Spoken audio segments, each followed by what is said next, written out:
going on motherfucking Bangla. Yeah, okay. I mean, you know, fucking huge. Me shooting a goddamn flamethrower on the stairs.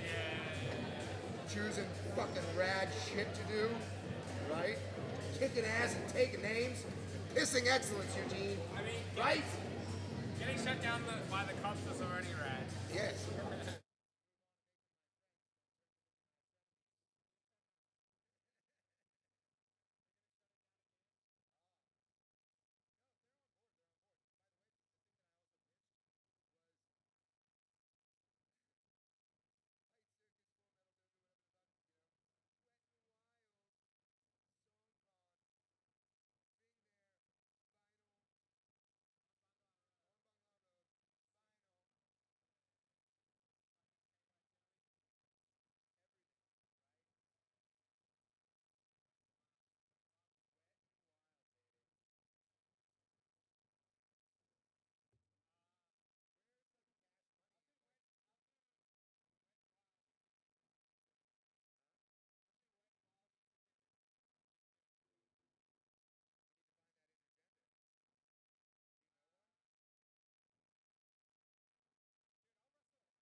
Sell it, it'll be worth like 10 grand.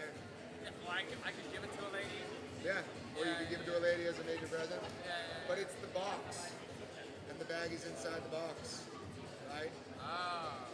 Wrapped up like a present. Yeah. And you guys are fighting over a 15,000 baht. I've got to choke out 2 lady boys to win the bag. Yep. Bro, I'm in. I'll trade for that. Huh? Yeah, I know, right? Fucking coach bag? Fuck yeah.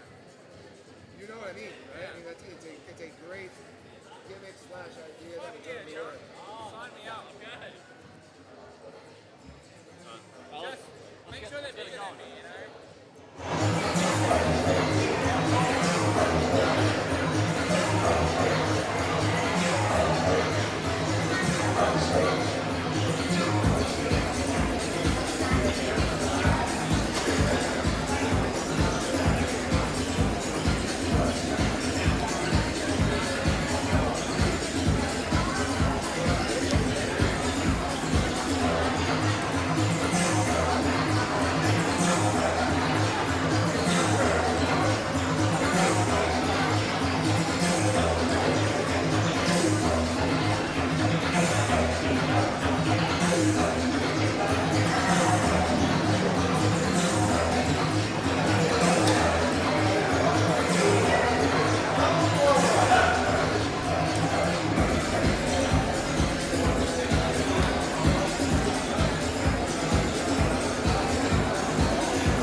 Testing.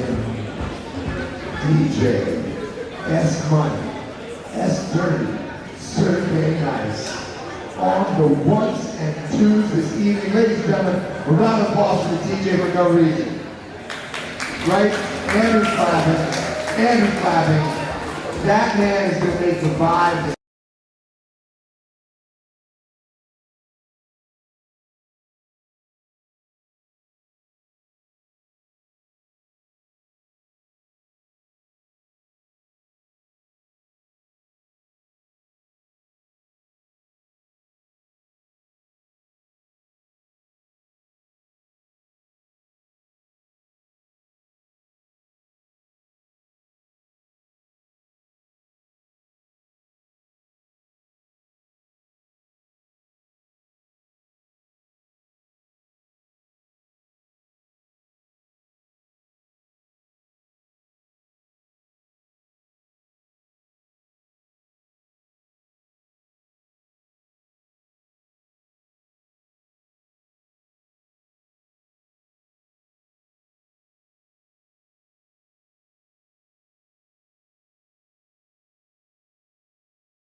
Yeah, the gloves are there. Gloves are there. Are they looking out to me? Yeah, but not custom. We didn't organise that. We pretty much only do that. It's not standard protocol. If it's a pro fight night, then normally everyone that's on the list on the side will have their own song. You're hot. We're good?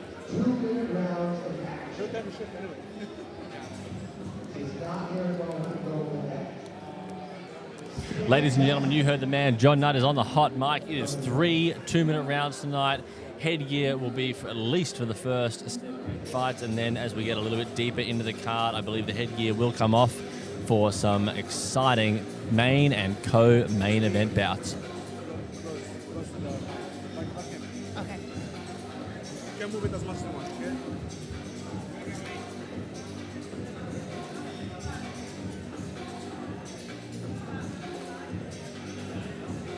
Ladies and gentlemen, make some noise, a round of applause for yourselves, okay? Yeah. Woo! Let's go, Stan! Come on, Coach Stan!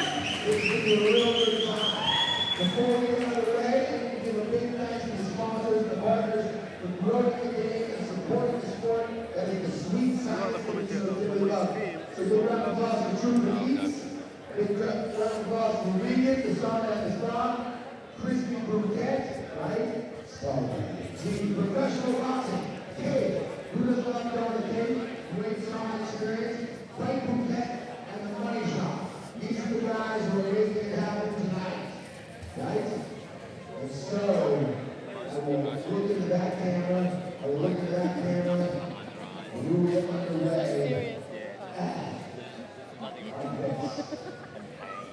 Ladies and gentlemen, people of ages, races, creeds, colors, welcome to the most exclusive fight arena in any general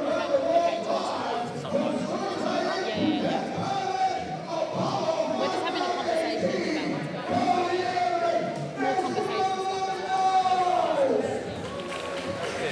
as well. I'm going to have to wait. Okay, cool. Come in, third time at Apollo, I'll ask you stuff like that. Yeah. Watch some of these people. Oh yeah, so exactly. So you can. That's even better. Like, you know, I was in the ring with her on. Yeah. She was a little bit stiff. But, Yeah.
And up first, ladies and gentlemen, we have a rivalry old as the sands of time. We have Rohan Murray fighting out of Ireland, representing Bangtao Jim Phuket, up against Axel Latula, representing France. We got two fighters both making their amateur boxing debut, so it is sure to be a chaotic one. Typically with these amateur fights, it's in my experience, it is nerves. Whoever can hold their nerve the best, whoever can let the moment not overcome them, typically, even if they're the less skilled fighter, will come out on top. So I'm fascinated to see how these boys look. And a big pop there for Axel Latula. Massive French contingent here representing the, fighting out of the red corner, representing his mother country, Paris, France. Man loves a baguette. He's been looking for one. He loves a baguette. He's been looking for one day after day. And let's give it up for our ring girl, Gabriella, making her ring girl debut here at the Apollo Fight Night. If we didn't have ring girls, how would we know what round it is? That's right. They play a very important role in the fight night tonight. That's absolutely right. That is absolutely right. Gabrielle doing a fine job. The Crispy Studio content team in full force tonight. We've got the one and only Hashim Films on the switcher. We've got Carolina Arm, local legend and a bit of a celebrity, I might add, on the photography. And then we've got Pavel Kim on the roaming FX3, arguably one of the best cinematographers in the land. And might I add, both fighters will be wearing 16-ounce gloves and headgear. I see both fighters have opted for the Apollo provided headgear. Not always the best strategy, seeing as sometimes it can be a bit of an awkward fit. However, they obviously didn't get the memo and they're just going to roll the dice. That stuff is from none other than Decathlon.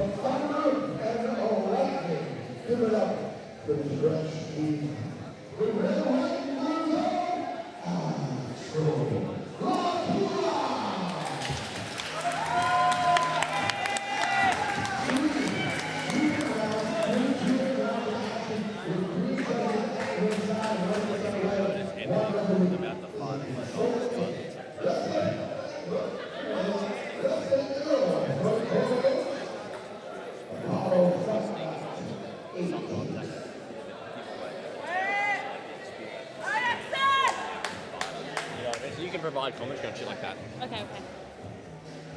And we are off. Apollo Fight Night 18 is underway. And Axel Latula comes out hard with a nice little jab there. Rowan Murray fires that quick, nice shot to the body.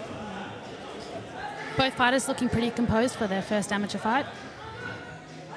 Yeah, loving the fakes here from Axel. Not something you typically see in someone making their amateur debut. Nice little jab gets through there for the Irishman. Both fighters fighting out of orthodox stance.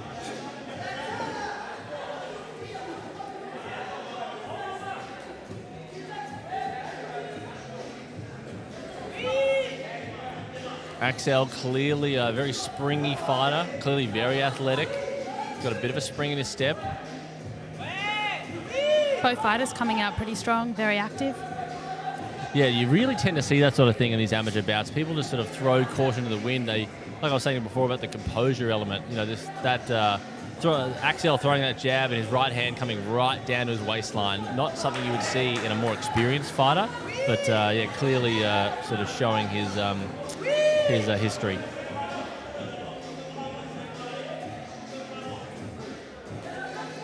But Axel definitely needs to be careful of the Irishman's power. He hasn't thrown a great deal, but he looks like he definitely has a bit of something going on there.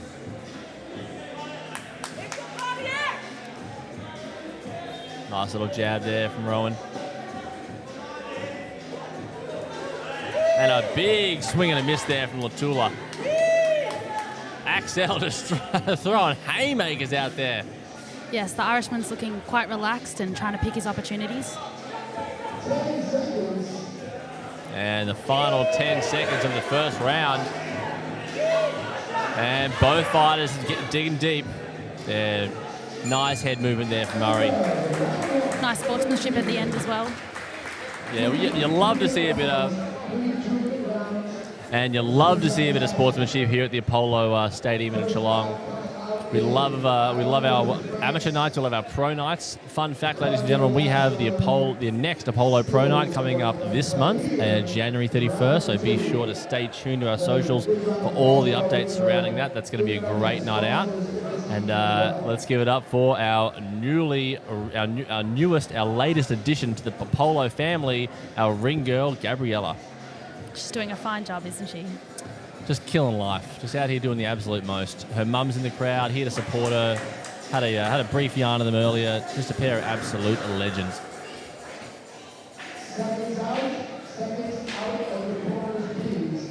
Seconds out and seconds away from round number 2. And we have guest referee Anton Palbin flown in from Russia, and he is our guest referee this evening at the Apollo Fight Night 18.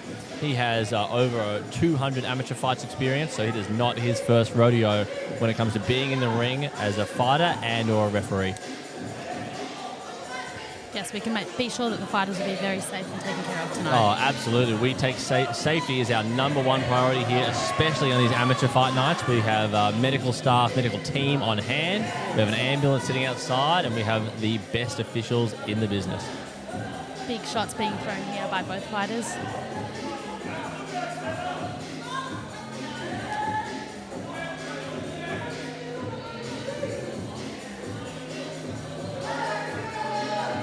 Yeah, a bit of a key takeaway here for Axel, certainly, is just to go back and look at work on his fundamentals. He's just a little bit all over the place. Yes, he's got the right idea with the head movement, but needs to commit and follow through with them. And this has actually turned out to be quite an even match. I was a little bit worried at the start of it. I thought the Irishman might have had the wood over Axel, but this is actually looking quite even. And a great example of Axel's athleticism there, just easily evaded Murray's punch.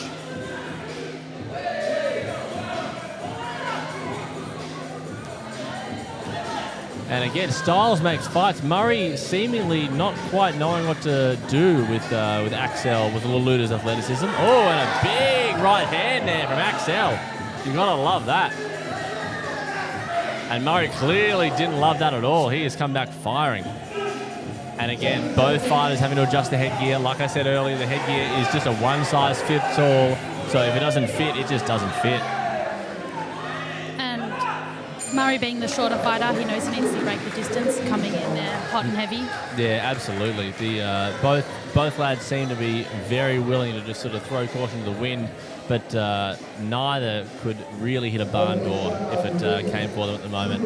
Just a big swing and no ding.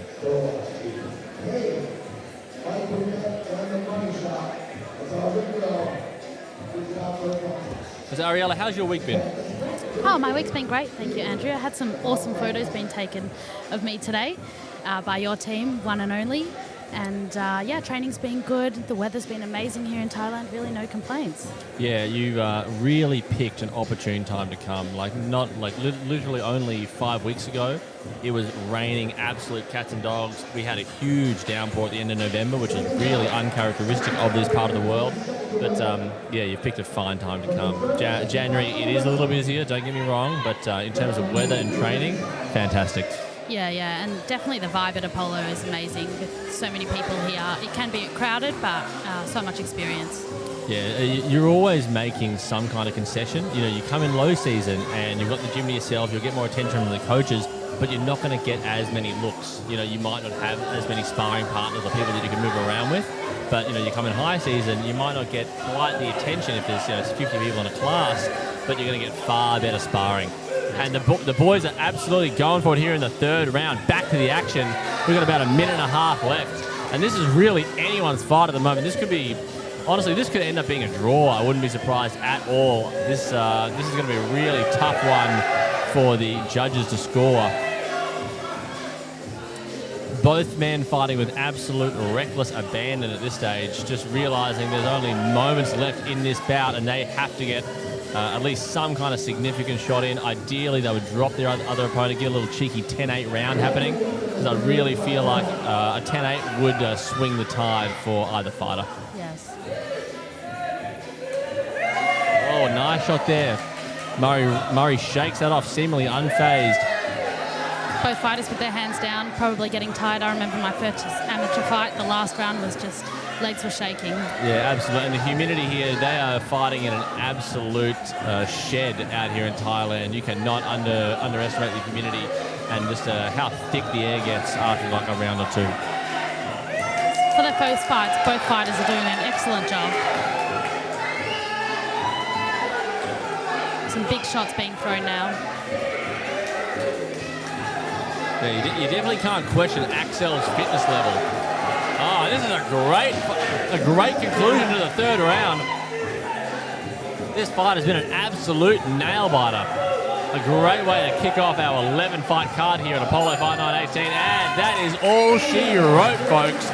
Big shout out to both of our fighters. That was absolutely phenomenal. I think both of them will definitely be bringing their own headgear next time. There was a lot of adjustments happening. But gosh, Ariella, I don't know. What do you think? Who would you give it to? Yeah, I do agree with you that it definitely could be a draw. I think the Irishman was a little bit more calm and collected. Wasn't throwing as many haymaker shots that were just hoping for the best. However, the Frenchman, he definitely was throwing some big shots. His fitness, his agility. It could be anyone's fight, really. I wouldn't be surprised if it's a draw. Yeah, 100%. You really just don't know what the judges are looking for. Are they looking for precision? Are they looking for power shots? Or are they looking for busyness? Are they looking for volume? And aggression. And aggression, exactly. Yeah. I would definitely say Axel was the one with the volume, with the intensity. He was pushing the fight forward. But like you said, Murray, I think, probably landed the slightly more significant shots. But, yeah, I'm really unsure which way this is going to go. This is a pick'em, ladies and gentlemen. This is a 50-50 who-done-em. And we go to the judges' scorecard for a decision. Yes, and it does feel like both fighters were well prepared for their first fight. Yeah, absolutely. And, massive shout-out to the Irishman coming down from Bangtao. Not a short trip. Taking the fight on 24 hours' notice. Rowan and his countryman Lee Sheridan both making their amateur debut tonight. So massive shout out to Bangtao Gym, massive shout out to the boys. Awesome.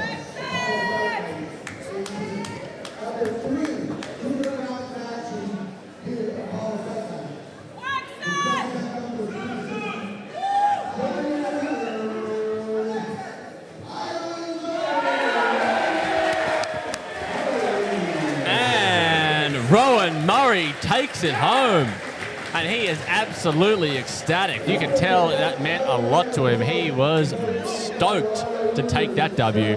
Massive shout out to Connor, the boxing coach over at Bangtao, and the two lads, Rowan Murray and his fellow countryman Lee Sheridan. That was a fantastic way to kick off an 11 fight card.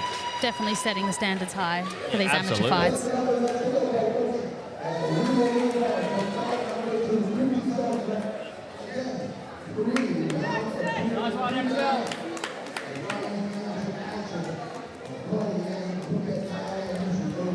Well, gosh golly, Ariella, I do not know how Angel and Callum Harper are going to follow that. That was an absolute epic. I don't think we've had a better start to a card than that. Typically, the first fight of the night, or the first couple of fights, as I'm sure you're aware, can be a little bit of a, let's say, fizzlers, for lack of a better word. But that was the absolute polar opposite of a fizzler. I am over the moon. That has absolutely set the tone, and the lads are coming in hot. Angel Jean Gerard representing France up against the one and only Callum Harper fighting out of Scotland. Global fight night tonight, definitely. Yeah, global fight night indeed. Just pop polo, put it on the map. There's a gym of the world. And did you happen to have any experience in the gym with either of these lads this week? Have you had any have you got any insider baseball for us? Yeah. The Scottish guy, Callum, I've seen him move around a little bit. I've actually been training with his girlfriend that is fighting as well tonight, later on in the evening. Both of them, it's Callum's first fight, but he's very excited and he's been training really hard, putting in the work. So I'd be surprised if it wasn't at the same level as the first fight we just saw. All right, hell yeah. This fight is by the scales. This is a 65 kilo bout. Both fighters made weight, which is always good to see. So wouldn't be surprised if there's a little bit more volume and both these fighters get even busier than the previous fight and hopefully a little bit more composure. But I can say for certain that Mr. Angel Jean Gerard was looking a little bit shaky in the face-off. I was there officiating that moment, and his upper lip was twitching. A little insider baseball for you there, folks, watching at home. So I'm very curious to see how Angel comes out here. I hope the best for him. Yes, me too. And interesting choice of footwear of both fighters tonight, neither of them choosing boxing boots. Yeah, no, very keen observation there. This is one of those things with the amateur fight night. A lot of the time, you'll have guys that have only really been, boxing for a couple of months. So they haven't gone out of their way and made that sort of big purchase. And for a lot of people, that purchase can actually be quite large, depending on how their cash flow is at the time. So you do get a lot of guys, and girls for that matter, will just come in. I'm sure they'd fight barefoot if you let them, but they will just throw on a pair of Asics or just regular trainers.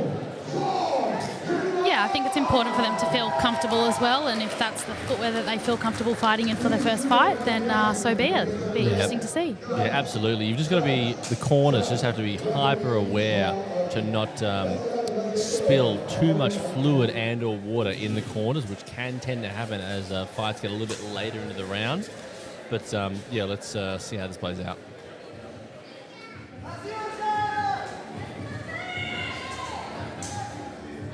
And massive shout out to the one and only Lou in the stew, representing United Kingdom here with his family, making his return to the Apollo ring. Absolute crowd favourite here. And let's not waste any more time. We are coming in hot for the second bout of the night between Angel and Callum. And we are off.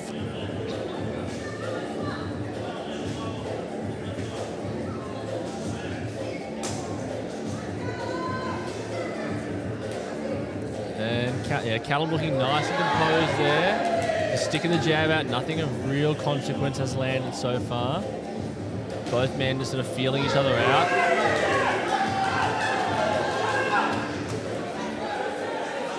Both fighters playing it safe, playing it at long distance for the time being. The French crowd getting right behind Angel Jean-Gerard here. Yes, interesting to see so many Frenchmen here tonight. Oh, that was a big shot. Yeah, I think just the timing. The French camp was sort of flew in right in the peak of high season.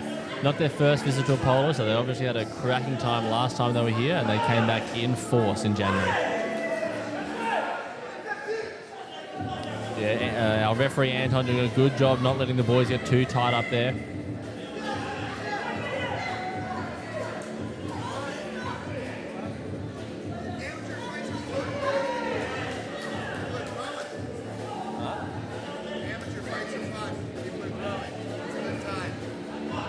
Hell yeah, John Nutt. And massive shout out to the number one MC in Thailand, the one and only John Nutt is here representing and making sure that the evening runs smoothly here at Apollo Stadium. And a nice shot there from Angel. Both men circling. And a looping left hook there from Callum. And final 10 seconds of this first round. Very active first round for this bout tonight. Yeah, nice. Nice use of the jab there from Jean. That is the end of our first round. Let's give it up for the Scotsman and the Frenchman. And may I add, we have a full house here at Apollo tonight. We are absolutely packed to the rafters for an amateur fight night, which is good to see. Yeah, it's excellent to see so much support, some people that train here at Apollo and friends and family of the fighters. Yeah, absolutely.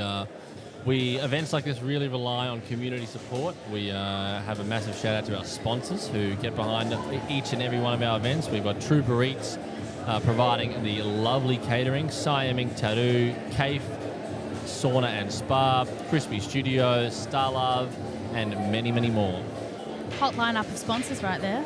Absolutely, Ariella. I'd go as far to say a red hot lineup of sponsors. If we are, sponsors like the ones that we have, that I mentioned before, literally keep the wheels spinning and keep events like this active. And we're coming into this second round. Both fighters choosing to engage straight off the rip.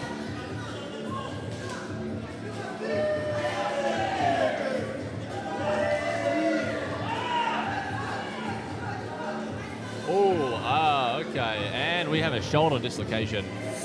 Okay, that's unfortunate for the Frenchman, Jean Gerard, the corner insisting that he gets back in the corner, and I believe the referee is going to call this one. That is a dislocated shoulder if I've ever seen one. He may have just subluxed it.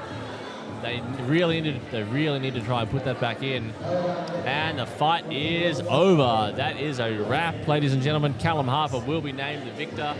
And Jean Gerard will need to take a seat and really work on getting that shoulder put back in. And the medical team are there trying to massage it back into place. Not the first time that's happened here in Apollo. But that is unfortunate. Yeah, he doesn't look very happy about it either, trying to pop it back in himself during that round.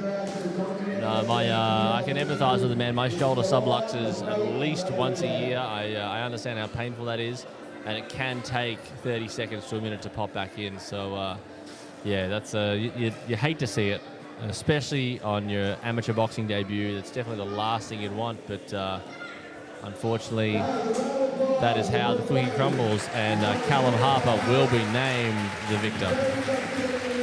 Yeah, it is unfortunate, especially after you get all excited and train very hard for these fights, but hopefully he'll be back for another amateur fight night.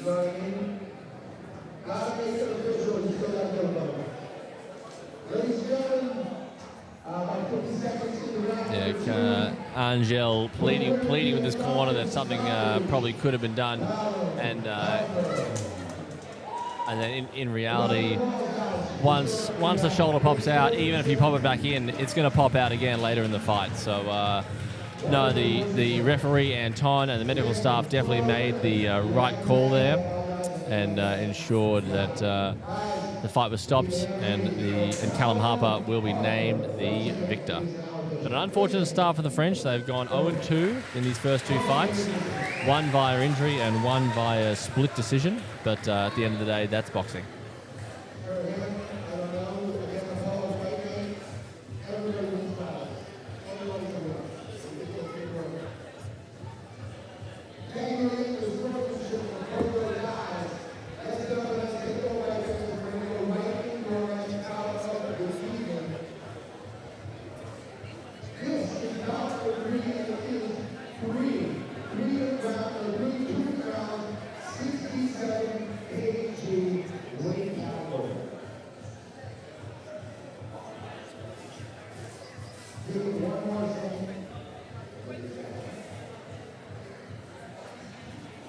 And ladies and gentlemen, it looks like we will be moving to our third fight shortly once this one gets wrapped up.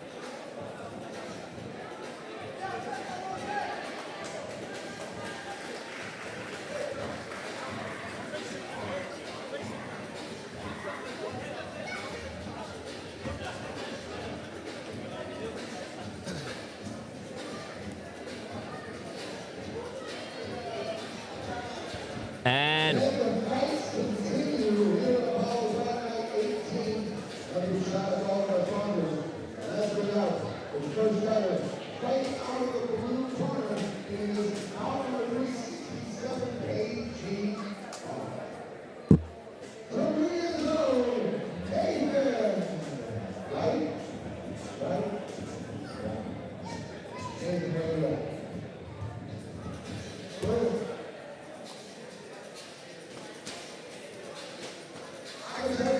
And our fighter for the third round coming out from Korea, Nathan, versing an Aussie back from home, Josh Bowen, who will be walking out shortly.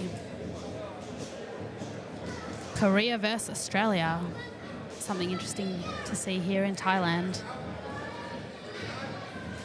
Again, Apollo Fight Night. This is the reason I do this. This is so fun. We're going against Sheridan. This is his first fight. First fight, ladies and gentlemen, round of applause for Haywood. The champion there, right? Such a good time. He's never been a box match in her life, and how is it together? They have a punch in the face, and the NBA goes, they're up to it. Right? It's amazing they're better than me.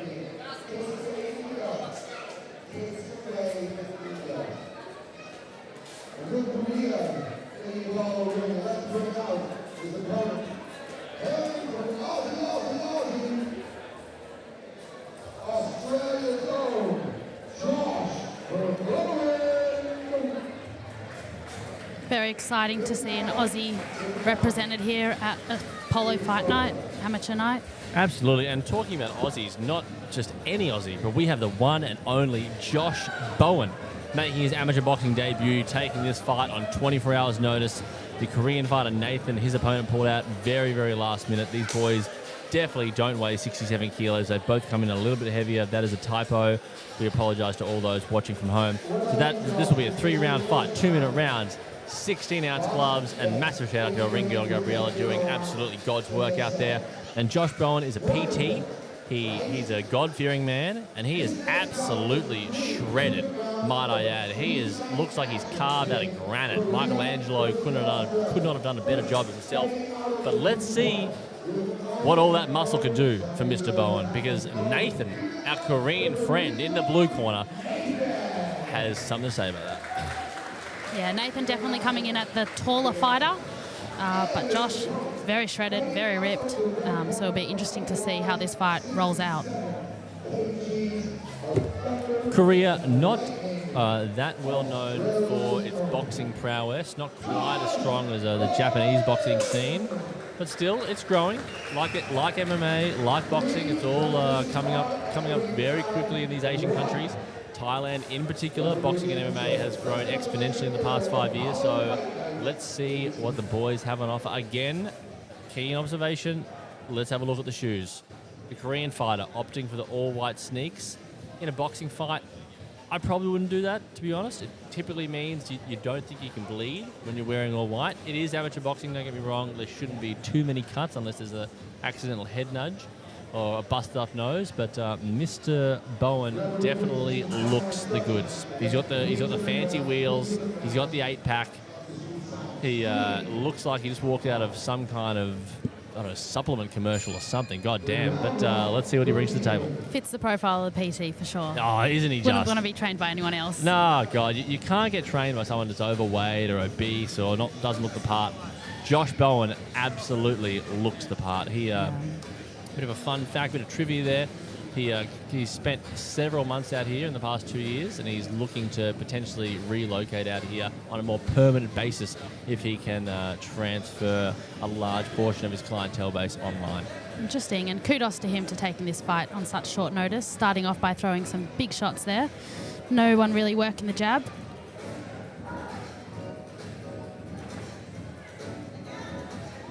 Yeah, both men definitely throwing with ill intent. Oh, the Korean switching stances there. Definitely not something you see in these amateur fights. A very wide bladed stance that's reminiscent of more of like a karate stance, you'd say. Yeah, with those white sneaks, maybe you can pull out some fancy footwork there. Yeah, let's go. Give me some fancy footwork, Nathan, all the way from Korea. Look at that. He's switching the stance. Yeah, he's bouncing around. I really don't think that's going to bother Mr. Bowen. I think he's just going to completely ignore that and keep slowly trudging forward. Yeah, Mr. Bowen looks like he has the style where he just wants a knockout type of punch. Yeah, not really going for the combos. Yeah, the nice lead left hook there from Bowen. Looking for the opportunities.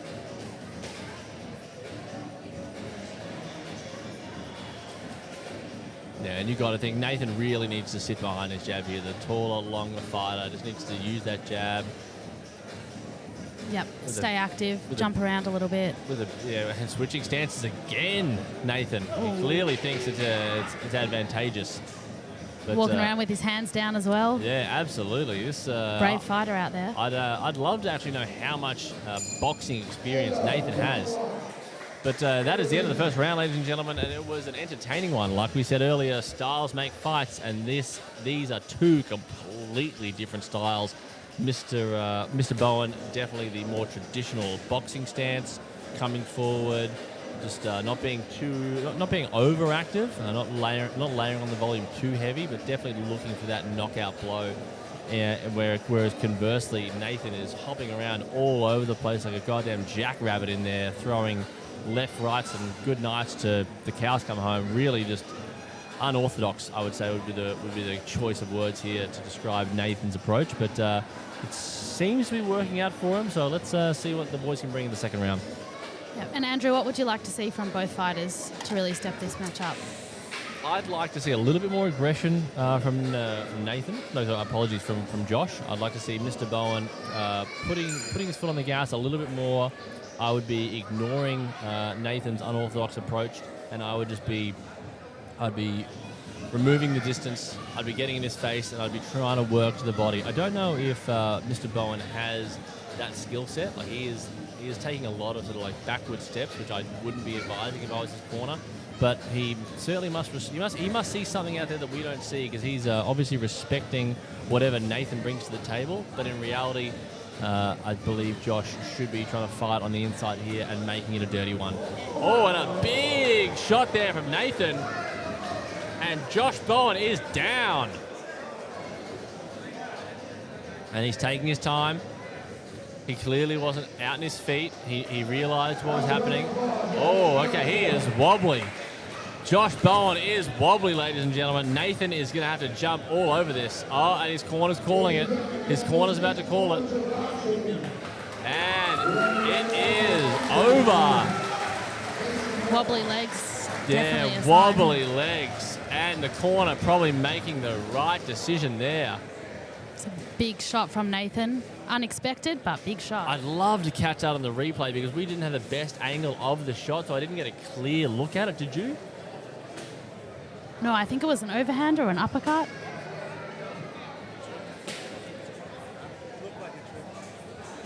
Trip. But he got hit with something. Yeah.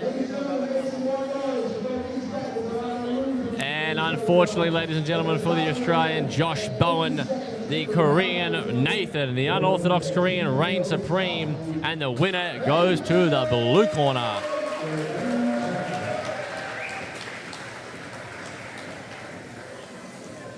As they say in Once for Warriors, all power, no speed work, bro.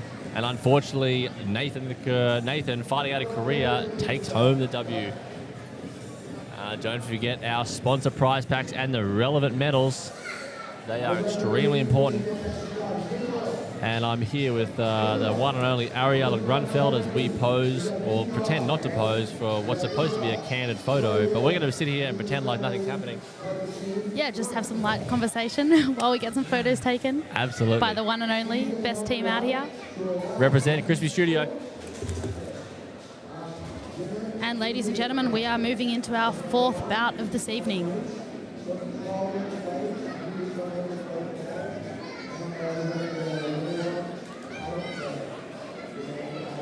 Sometimes with these fights we expect the unexpected and we view the unexpected, and Nathan taking home the W there definitely wasn't what we thought would happen here, but anything can happen in these amateur fights.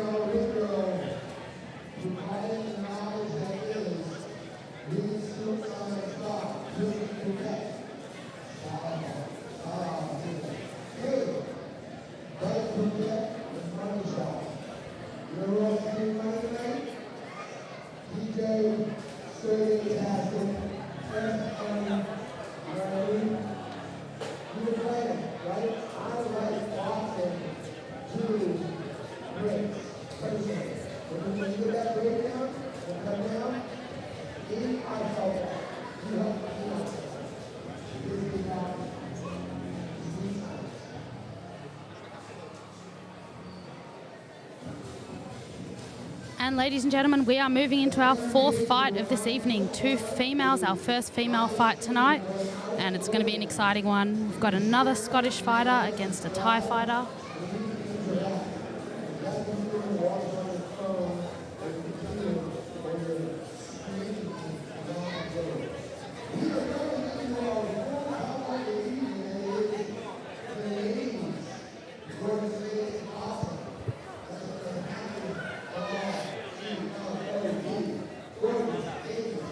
Alrighty then, Ed.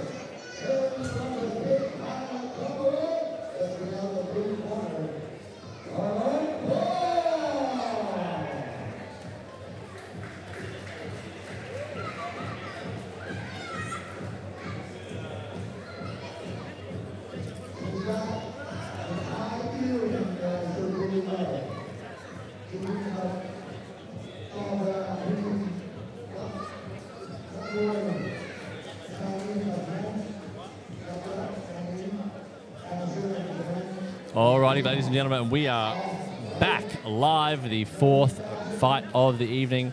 Bit of a recap of the previous fight. So I did manage to get a bit of insight, a bit of a hot replay, if you will, of the previous knockdown and or knockout, you would say. And indeed, Josh Bowen got caught with a big right hand there from Nathan, which clipped him right on the chin, which obviously completely knocked off his equilibrium, which sent him sprawling to the canvas, and he was on absolutely wobbly legs at the end of that fight.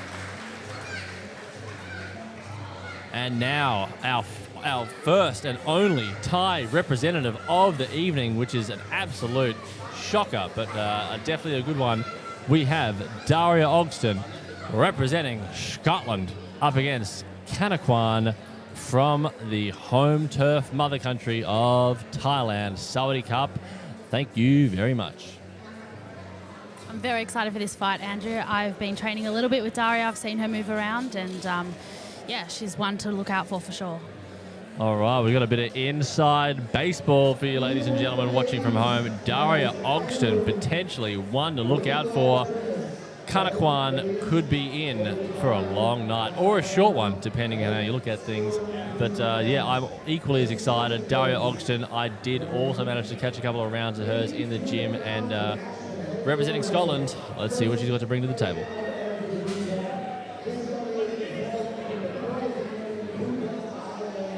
Do we have any insight on the Thai fighter? Is she a boxer, Muay Thai fighter? So I believe Miss Kaneka is a mere 13 years old with 150 Muay Thai fights, representing Udon Thani, the pearl of the north of Thailand. She flew all the way down here for this fight, came with her entire family. I think she's got 10 to 12 brothers and sisters. They are in the crowd. Look at her, she's hyping them up. She's getting them going.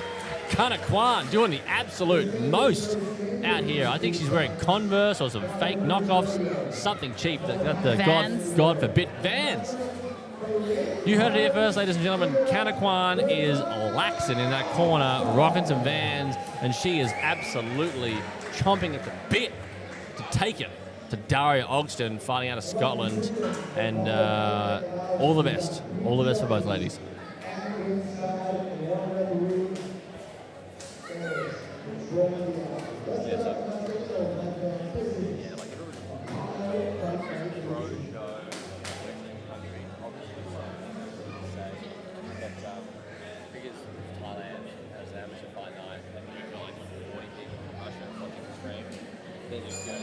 Really taking this. Yeah, great. Fantastic. Cool. Yeah, well, you're warming up nicely. You're warming up nice. I'm actually having fun. I thought you'd be good for it. Yeah, I was thinking, because we had someone pull out. I was like, who would be nice for this? And I thought you'd be good. All right, and we are off to a ripping start from Daria. Oh, was that a kick? And I think Kaneka just threw a kick. Wow. Kaneka I think that was just a bit of muscle memory there. She just threw a kick in a boxing match. But Daria Ogston looking unbelievably composed.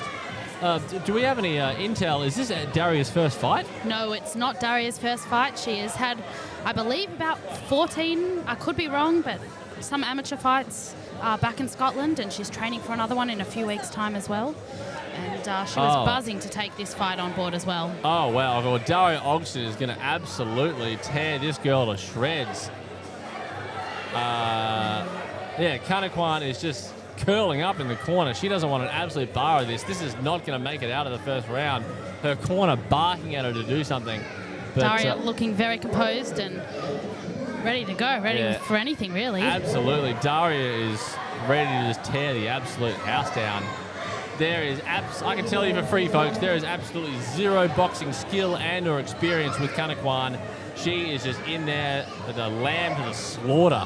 Yeah, 150 fights before this one. Yeah, I don't know what happened to 150 fights. My data might be wrong, ladies and gentlemen. I think I've been fed a bit of BS, but Ogston is making absolutely light work of Kaneka here. Yeah, this is not going to get out of the first round, and if it does, I believe it's just going to be at the mercy of Daria. Yeah, and credit to Daria. I mean, compared to the other fighters, the way that she walked into the ring, the way she's holding her hands, the combinations she's choosing, definitely shows that she's been training, she's got some skill, and look, she wants to show what she's got tonight. Yeah, absolutely. I second everything you just said, Ariella. That is fantastic insight. Well, unfortunately, folks, this probably won't be the most entertaining fight. However, the Scotsman will chalk up another W, and then we will move right along to the Larry Venkus fighting out of Latvia up against Lee Sheridan, representing Bangtown Muay Thai and his home country of Ireland.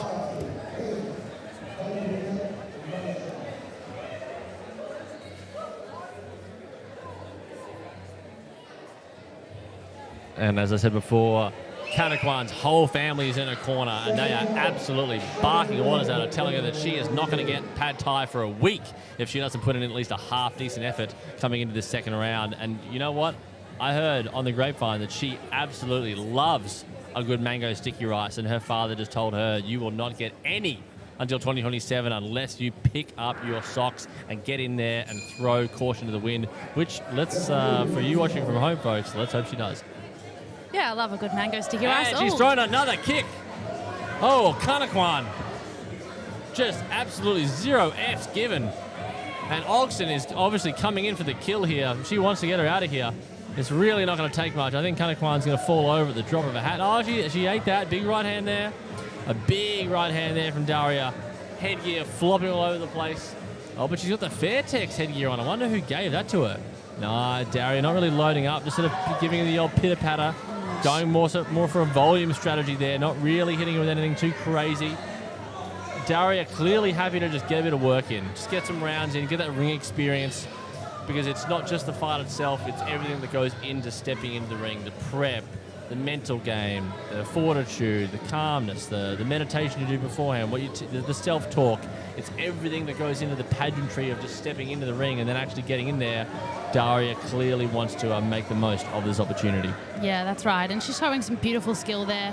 Head movement, good combinations, picking her shots, waiting for her opportunities. Safe distance as well, moving in at the right time.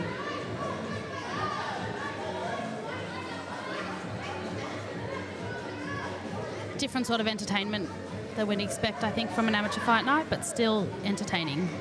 Yeah, it's still entertaining nonetheless. It's good to see Kanekwan getting in there. Like I said, she's pretty young, but in terms of like the weight discrepancy, there is none. Both girls made weight. Both girls came in at 50 kilos. So yeah, just good on her.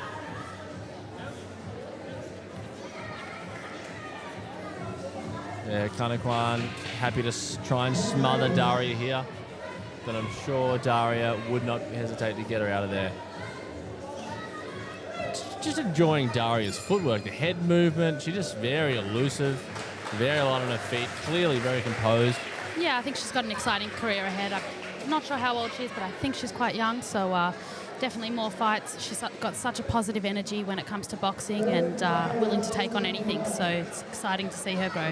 Did you get a chance to spar Daria during the week? I haven't sparred her, but I've done some partner work with her, and it has been a great experience for me. She definitely has a lot of skill, a lot to learn, mind you, we all do, but she's coming in here to Apollo with an open mind and trying to, I guess, gain as much as she can to take into her next amateur fights. She's very fast given the weight category. She definitely likes to throw volume and move her head a lot and stay active, which is exactly what you'd expect from lightweight fighters. And yeah, I guess always lightweight fighters are trying to build their power and get those knockout shots. Yeah, for sure. It's that is kind of a consequence of being in the lighter weight divisions. You just do see less knockouts, especially in the women's. It is a very amateur-friendly weight class. You don't really see, even the pros, you just don't really see that many KOs in that weight class. And getting a bit of a crop top adjustment from the family there in the Kanekwan corner.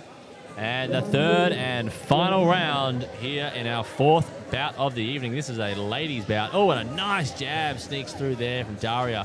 That was crispy. I feel like Daria wouldn't mind getting her out of here this round, just to put a real seal on the evening, just to put a stamp on it, get a little KO on the Palmaris. Yeah, she has told me that she has been working on her head movement while she's been out here at Apollo, and you can definitely see that there tonight, changing angles, moving her head after the shots. Yeah, 100%. The head movement's been flawless, dare I say. Don't get me wrong, easy to look good when you've got someone like Kaneka sort of stumbling all over the place, a bit of a wet fish, but still not too shabby. And that overhand right is something we've been doing a lot in the Apollo classes here in Thailand, and you can see her trying to test that one out tonight as well. So you've been learning, you've been drilling, I should say, that overhand right in class. That's right. Oh, that's good to know. Seeing it on display here in real time, fantastic to know that what you learn in class here at Apollo can then be implemented in the ring.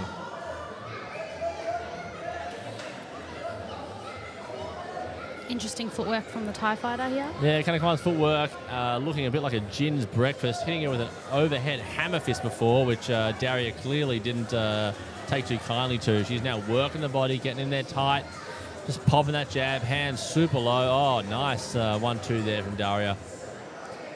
But again, even if she is hitting it with a pitter patter, she has hit it with some decent shots and hasn't really got the Thai fighter out of there.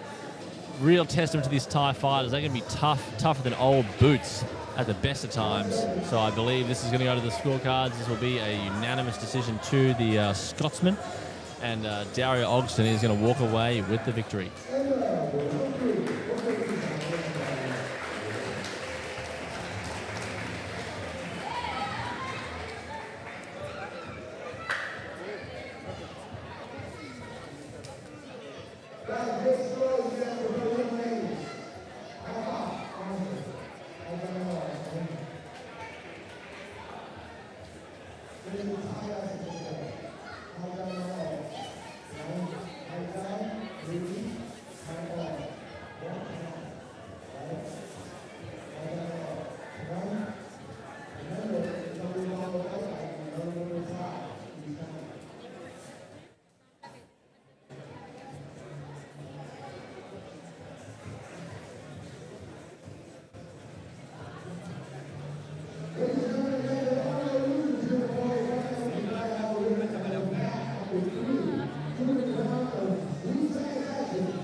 Moving straight into fight number 5 for this evening.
righty.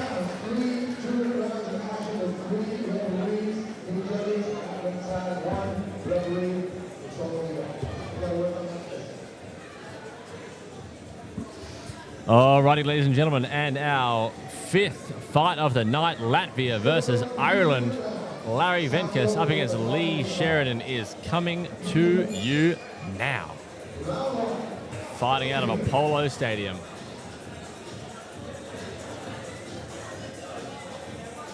The Irishman looking a little bit hesitant, wearing two nice hooks there by the Latvian. And the Latvian using his distance there, throwing in a couple of feints. Like to see him pop the jab a little bit more. Nice double jab there. Yeah, being a long, tall, gangly fighter, you know, you really want to sit behind that jab. Yeah, you really got to commit to those jabs. Make them useful and powerful. Yeah, 100%. The Latvian Larry is looking pretty sharp here. I'm really liking to see both boys with some pretty fancy wheels on. Not that the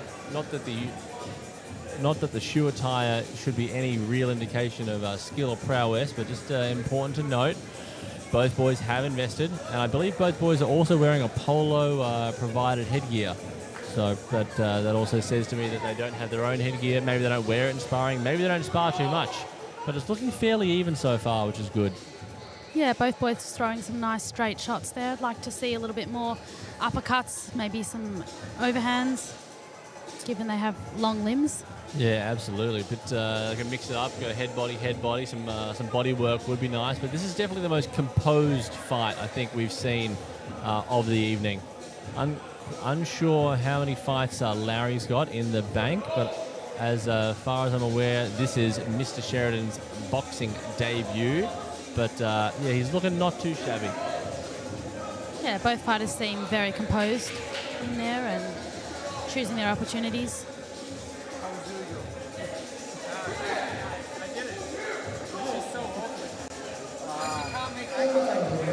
And that brings an end to the first round, ladies and gentlemen. A fairly even round. I'd probably edge it to the Latvian. I think Larry Venkus probably took the first round there just with the accuracy of that jab, and nothing of great consequence really landed from both fighters. But yeah, this is still any man's game. I believe both fighters could land something quite big or of consequence, if you will, in these later rounds, which could swing it in their favor. But let's see what plays out.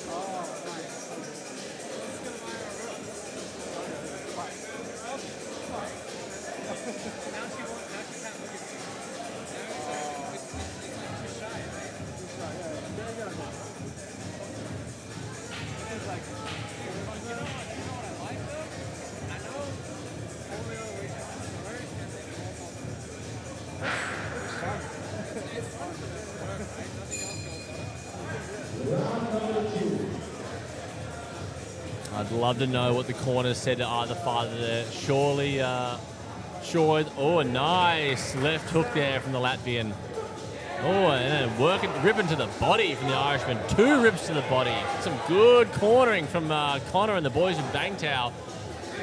Mr. Sheridan, that's a great start. He's eaten a couple of shots. He's clearly got a bit of a chin on him. Not too bothered by what the Latvians bring to the table.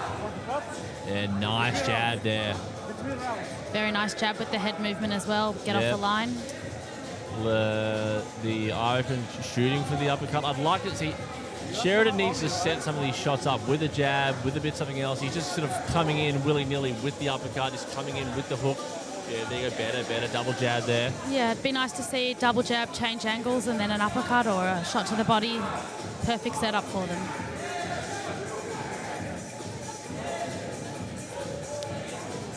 Venkus wants to get out of there. He does not want to fight on the inside. He needs to use his footwork. He should start circling. You popping the jab, circle, pop the jab. He's kind of just standing right in front of the Irishman, which is exactly where Sheridan wants him. Yeah, the Latvian's really slowing down in the second round. He had a lot more energy and a lot more sort of a bit more of a spring in his step in that first round, and he's a lot less active. Oh, but a nice right there. Oh, a big swing and a miss there from the Latvian. But again, he did not set that up. Sheridan saw that coming an absolute mile away. Yeah, but Sheridan fighting a much better fight here in this second round. Yeah, nice little uppercut there. Well, so I'm not quite sure what's happened here, but Venka seems a lot more hesitant to engage. And that is the end of the second round. I would have definitely given that one to Mr. Sheridan. A much better showing from him in the second. So let's see what this momentum can do for him coming into the back straight.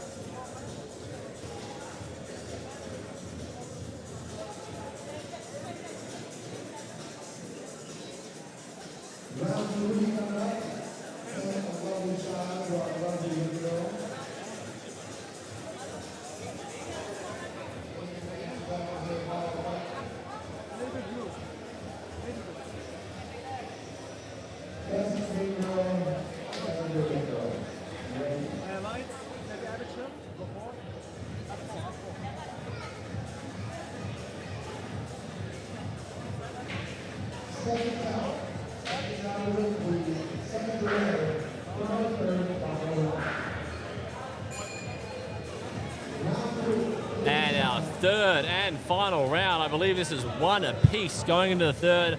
Let's hope the corners gave them some sage advice, because this is anyone's fight. And nice right hand got through there for the Latvian. Nice shot to the body as well.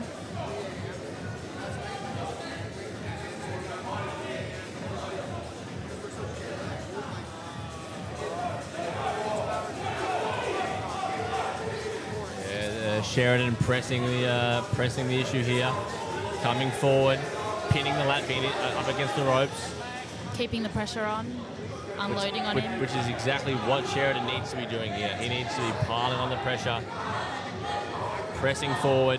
He needs to make the judges really look like he wants it. Like he's the busier fighter. He's the more aggressive fighter. If he can land a couple of decent shots, that's even better.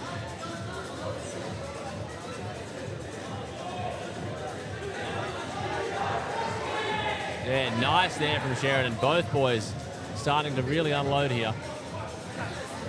Yeah, they're really giving their all tonight in this third and final round. It's a nice jab.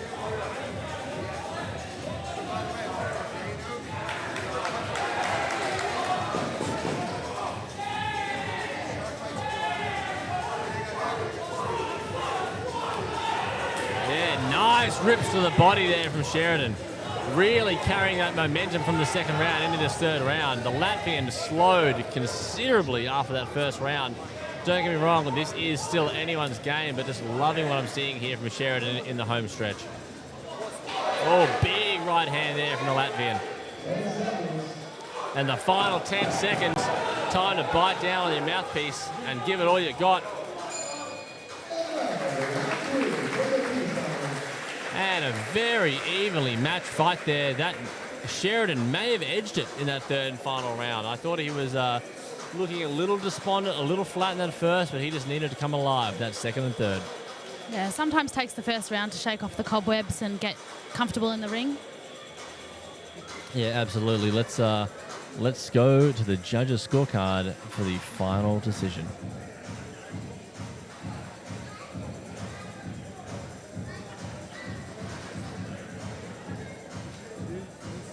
I dare say these lads will be polishing off a couple of pints of Guinness if they both get the W. That's going to be a very loose ride back to Bangtao. They definitely will not be going to bed, and I dare say the mean streets of Bangla Road will have something to say about it at 5 a.m. Well deserved tonight. Well deserved. Absolutely well deserved. As they say back home, treat yourself, mate. Treat yourself. Yeah, let's go, Bangtown.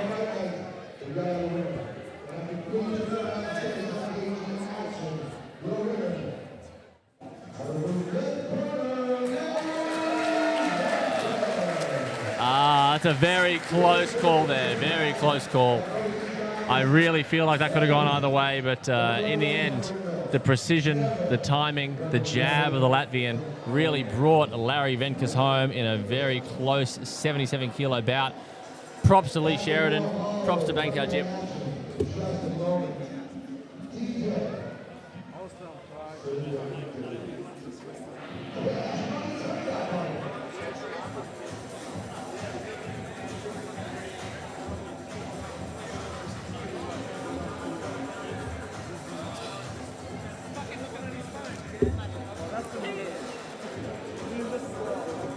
Commercial break.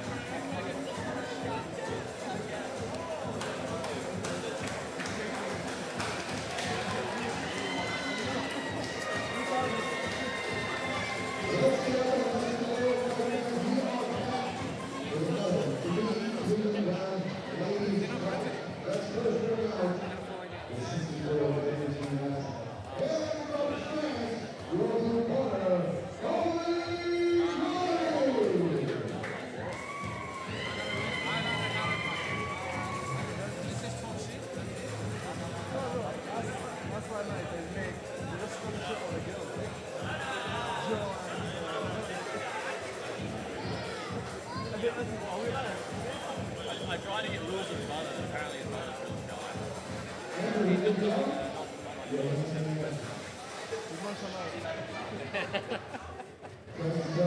2026 is about being shot.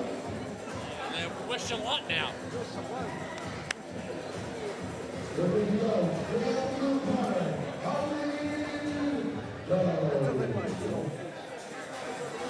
Usually,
I feel what unconfusing it is.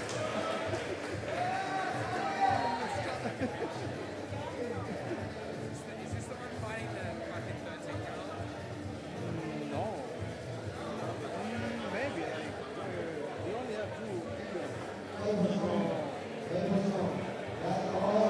Traumatized you.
No, you're doing great. So I'm like, yeah, just keep going.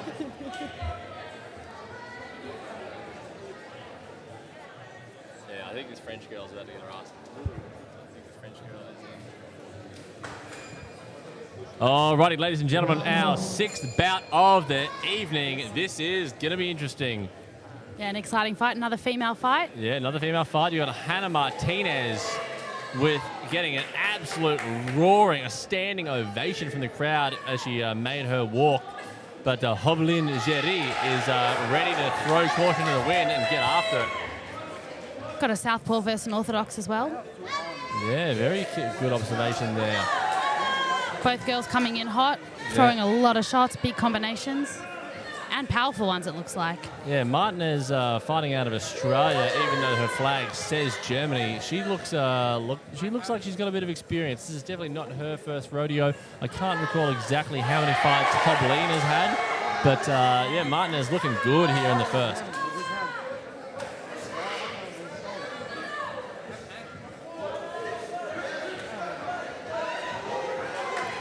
An exciting first round.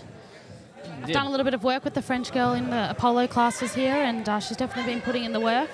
Yeah, what can you tell us about Miss Jerei? Well, she's an active fighter. She likes to jump around quite a bit, as you can see here as well. She's a southpaw, so obviously versing an orthodox, hopefully she's had enough practice in the ring. It's always harder to reach those heavier shots, but yeah, it'll be interesting to see how her fitness and how she performs tonight. Yeah, surely you'd think that the vast majority of her sparring opponents would be orthodox fighters. Yeah, not too often you get that many southpaws in a gym, especially that many southpaw females. But she's seemingly holding up quite good in this first round. Martinez giving her a little bit of trouble, but nothing too overwhelming. That's right. Both girls coming in for the clinch. Just loving Martinez's attitude. She's just very happy to just sort of march the Frenchman down. Just coming forward, hands up, hands all over the place, throwing some feints. A very entertaining first round. And her corner is getting right around her. Yeah. She's walking the French girl down, putting a lot of pressure on her.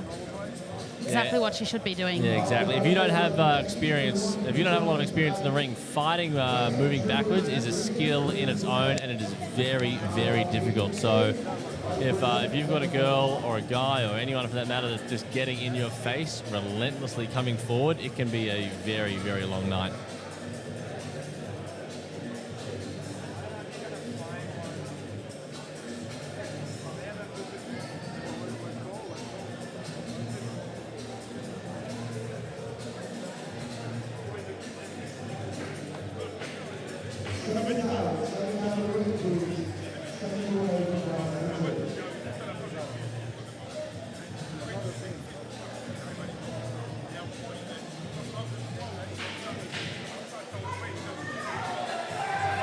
Still anyone's fight.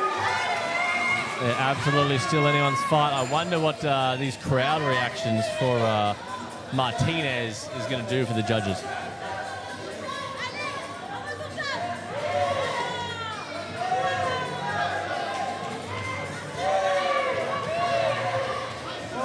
Yeah, absolutely loving the fire in the belly from Hoblin Jerei, the Frenchman. Circling nice, good footwork there, not bringing her feet together.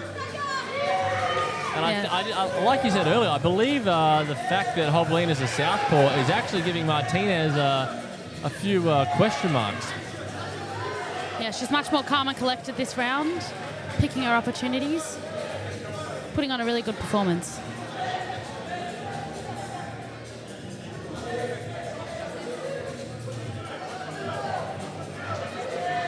Oh, nice head movement there from Hoblin.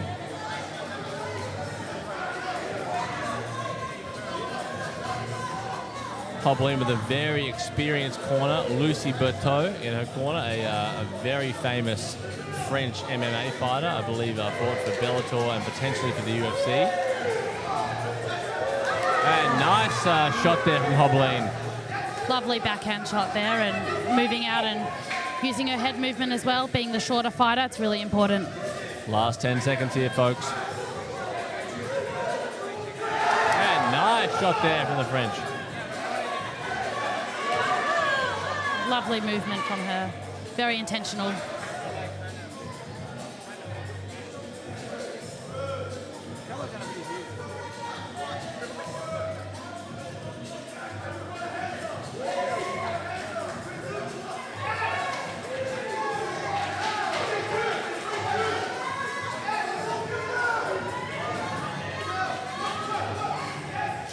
Nice rip to the body there from Martinez. And that is the end of the second round. So riddle me this, ladies and gentlemen. This has turned into a bit of a competitive bout. I thought Martinez was going to get her out of there in the first. However, we are staring down the barrel of the third and final round. Martinez looking very cool, calm, and collected in a corner. She's got a cheeky leg up, taking advice from her coaches, getting a bit of ice, getting a bit of hydration. She's breathing a little heavy, but you can tell she's trying to play it cool in that corner. The humidity clearly getting to Martinez. This is an excellent fight from two females. Yeah, would you believe it? And I would believe it because I've seen it myself. Some of the best fights I have seen in person, in Thailand and globally, have been female fights. So I don't care what anyone says. I don't care what anyone says about female fights. I can tell you here firsthand, ladies and gentlemen, that the girls know how to scrap. That's right, Andrew, and coming from a female myself, represent the females out here. Excellent. Putting in the work. Both girls have obviously been training. Their fitness is good and coming out hot and heavy in this third and final round. So you could argue a lot of unnecessary movement there from Martinez. Maybe that's just her style, but you know, in a fight like this, when you are in the third round, I feel like you don't really need to bounce up and down quite as much as she's doing. It's very, it can be very energy consuming. Yeah, for sure. And it's just starting to look like a bit of a brawl. They need to compose themselves, both fighters now. I genuinely think Martinez thought she was going to get the Frenchman out of there quite early, and now that she's in the third round, she's sort of having to ask herself some hard questions. Yeah, beautiful backwards movement from the French girl. Yeah, absolutely. Jerei is just sort of circling well. She's actually fighting on the back foot quite effectively. Like this isn't. This has turned out to be quite an entertaining and competitive match. I still think Martinez will get the decision. However, it's been quite a good fight. I actually disagree with you, Andrew. I think the French girl is going to get the W here. I like that. I like that a lot. I like not to cause a fight or anything. No, a contrarian take. We welcome those here at Apollo Camp Thailand. Differing opinions make for better commentary.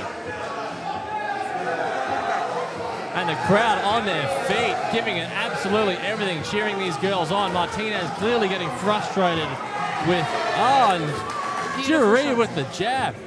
Both girls obviously getting very tired, giving it their all in this final round. Yeah, absolutely. Martinez getting very frustrated with the Frenchman, not wanting to tie up.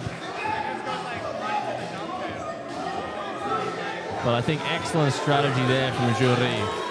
Oh, a nice, moving backwards. Nice left hand there from Jerei. So the Frenchman might pinch this third round here. Hands down. Hands down. The Frenchman is... What an absolute battle royale. That was fantastic, ladies and gentlemen. If you caught that live from home, give yourself a pat on the back, because that was terrific. Hannah Martinez fighting out of Australia up against Hobelin Jerei, fighting out of Viva la France. My apologies to all the French fans following along at home. I definitely pronounced all of their names completely wrong. I'm not cultured in any way, shape or form, but that's what we're like here at Apollo Fight Night 18. The crowd on their feet, getting behind Martinez. And the sportsmanship from the French, shaking hands, getting into the corners. And we go to the judges for a decision.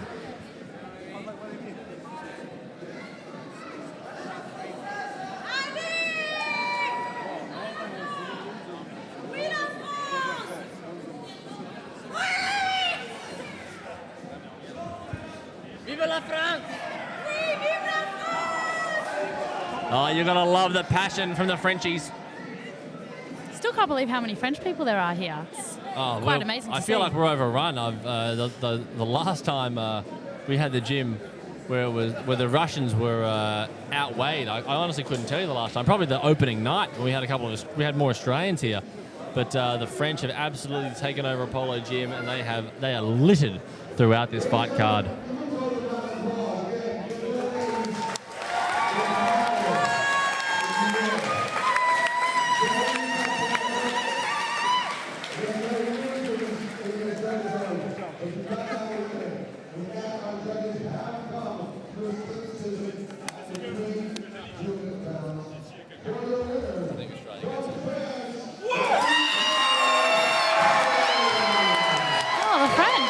Wow, and the Frenchman takes it in a nail biter. Ariella, a massive props to you. I really thought Martinez was going to walk away with that one. The crowd are going wild. And the French crowd are on their feet. They have absolutely lost it. The Russian and the French corner with the French fighter. The Aussie corners have come over. Martinez gave her absolute everything in there, and that was a hell of a fight and a hell of a victory for the Frenchman. Yeah, beautiful fight. Good show of performance, skill, and training.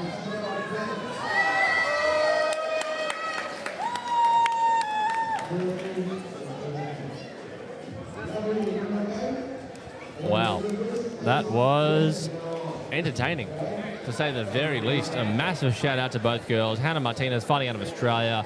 Hobelin Jerei fighting out of Paris, France. Meat pies versus baguettes, but tonight the baguettes took it home. The baguettes took it home. Baguettes took it home. Baguettes and croissants. Oh, the croissant. Oui, oui. C'est délicieux, merci beaucoup, ça va? That's all the French I know, ladies and gentlemen. You're not going to get any more out of me. I love creme brulee. Shout out, Patty. Pan chocolat. Oh, very good. The pan chocolat. Once upon a time, I watched UFC in Paris, and I saw Tuivasa get his head kicked in by Sheridan. Experience of a lifetime there. It was an experience of a lifetime. I was in absolutely no shape to be in that arena. I was 7 sheets to the wind. I don't actually remember half the fights, but I remember Ty because I was there cheering for the Australian, and he got absolutely murdered. He did drop Garn at one stage, but he's a little bit too slow. His agility is not quite there. He couldn't pounce on the moment, and he ended up getting absolutely torn up. Mr. Tuivasa has since taken a bit of a break after going on an 0-5 skid in the UFC, but shout out Tai Tuivasa, an absolute legend back home, and we look forward to seeing him back in the UFC soon. Bit of a UFC tangent I went on this there, Ariella, but we are not here for MMA. We are here for amateur boxing at its absolute finest, and up next we have Charlie Reader fighting out of Great Britain's the United Kingdom, part of the Commonwealth. Am I happy about that? I don't know. Up against Said Muradov, fighting out of the mother country. That's right, ladies and gentlemen, Russia, the one and only. Listen, brother, come to Apollo Gym. Come for fighting, come for box. You like box? Okay, listen. We go box. All right, Said Muradov fighting out of the mother country, Russia, up against Charlie Reader fighting out of the UK. What do we got here, ladies and gentlemen? We have a short, stocky Russian against a slightly longer 67-kilo bout, the Charlie Reader. He is going to have to use his length, he is going to have to use his agility, and he's going to have to pop that jab straight into Said Muradov's face if he has any chance of winning. I'm unsure what these boys' experience is, but they're down the pointy end of the card, so let's say they know how to scrap. This should be a good one. Yeah, and interestingly, Andrew, both these boys have been training here at Apollo, so I've had the pleasure of seeing some of them train the past couple of weeks leading into this fight, and it should be a cracker. On the subject of that, you are currently 1 of 1 from your predictions this evening, so do you dare give a prediction for Charlie Reader versus Said Muradov? My honest prediction is the Russian will take the W in this one. Alrighty, you heard it here first, ladies and gentlemen. Ariella Grunfeld has backed Muradov. Let's see if the POM Charlie Reader can prove her wrong. I'd love to go 2 for 2, but I've got both boys back in this corner. Absolutely, there's nothing wrong with that, boys and girls. Muradov, you can never underestimate these sneaky Russians. They'll tell you, oh brother, I've never had fight in life. What fight? But then you speak to their family. You go on their Instagram, and they were on the Russian national team, but never fight, brother. Listen, okay, brother, you must be honest with us, bro. Okay, anyway, back to the fight. The round 1 has started, and Muradov, looking pretty good. Throwing, strap loose, and again, this is going to cause Rita a lot of problems, because I can tell you right now, his headgear is too big, it's slipping and sliding, it's already come loose, and that is a consequence of not bringing your own headgear. If you leave it up to the Apollo equipment list, you could be in for a rude and unfortunate surprise. Okay, Rita coming in hot now. So these amateur fights, you're allowed to bring your own headgear? Absolutely. We provide the gloves, but headgear, it is recommended that is BYO. I probably should have made a public service announcement at the weigh-ins. However, I did not, and that is definitely on me, but it's also on the fighters to have a bit of foresight to bring their own headgear. But so far, the first round's been fairly competitive. I don't think you could say either way for any of the fighters. Yeah. Active first round, you can see the British chap is throwing longer shots, and the Russian is trying to go for those big uppercuts. Yeah, and really that's all it takes. It's just that one up, the big overhand right there from Muradov. I do love pronouncing or attempting to pronounce the Russian's last name, Muradov, because you can't say it like an Australian. Oh yeah, my mate Muradov. No, it doesn't sound the same. But if you say it like, okay, brother, listen, Muradov, it's kind of like, he might stab you after the fight. You never know. Those guys, they'll come for you. They'll come for you later. Oh, that's right. Your accent's pretty good, Andrew. Thanks, Ariella. I've been hanging out with these folks for far too long, and God knows it's rubbed off on me.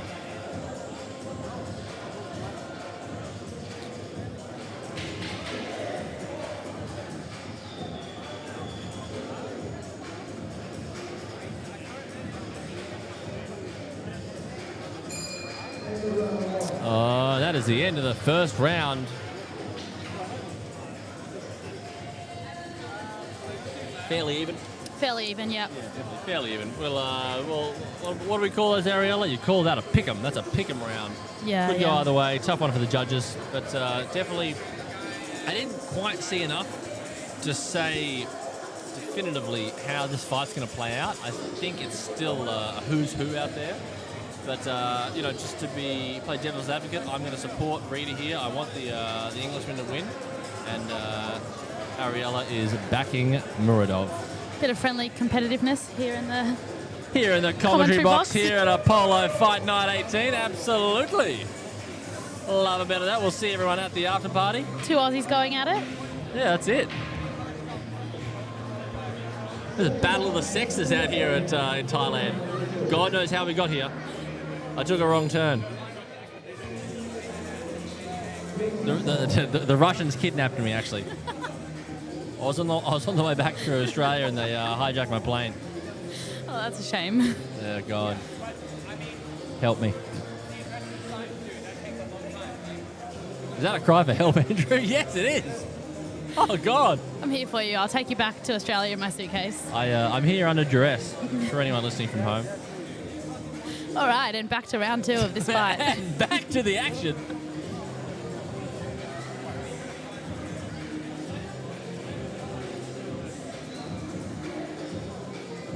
Yeah, nice jab there from Muradov. Yeah, Muradov trying to make it a dirty fight, which is what he should be doing. Bit of a left hook there from Charlie. I'd like to see Charlie get on his bike a bit more. He needs to start circling. He needs to use the jab. Yeah, great. He's the taller fighter. He should just be pumping that jab out. Hands out in front of him. I need to see a little bit more volume. He doesn't need to be getting tied up in these chaotic, close range action. He doesn't need any of that, Mr. Rita.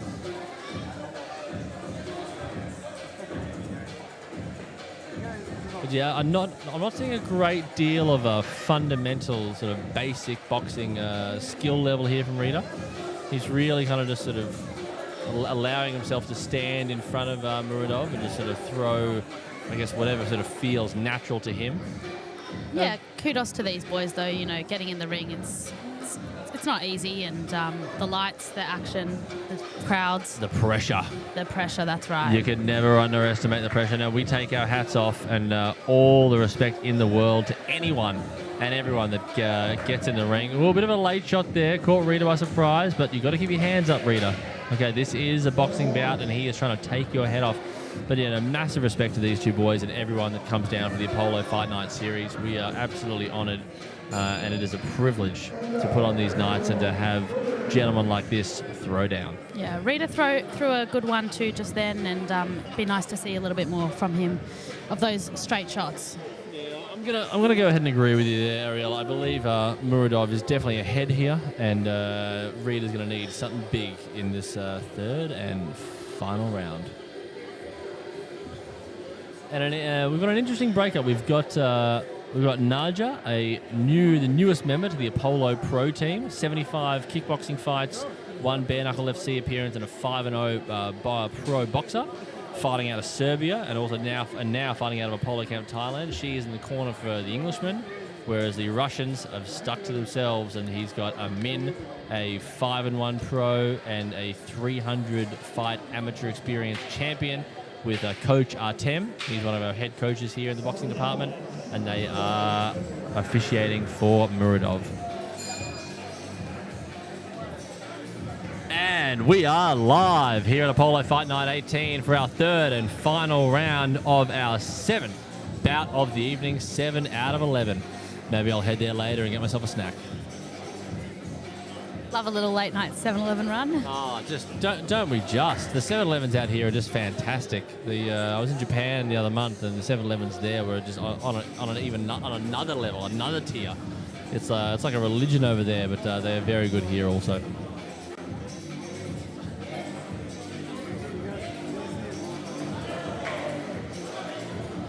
And if the referee could get out of our way, that'd be fantastic. Anton standing there like a statue, doing the absolute least. Alrighty, there we go. We've got the optics back. And Muradov surely going to run away with this one. Some funky hand signals coming out of the Russian corner. Barking orders at him in Russian. Yeah, Muradov trying to throw that big right overhand shot. Yeah, Muradov's looking for that KO victory. He wants that walk-off home run. Yep. That grand slam coming into the third. And it's nice to see the crowd still here. We've still got a fairly packed house. People haven't just eaten and left, which is always positive.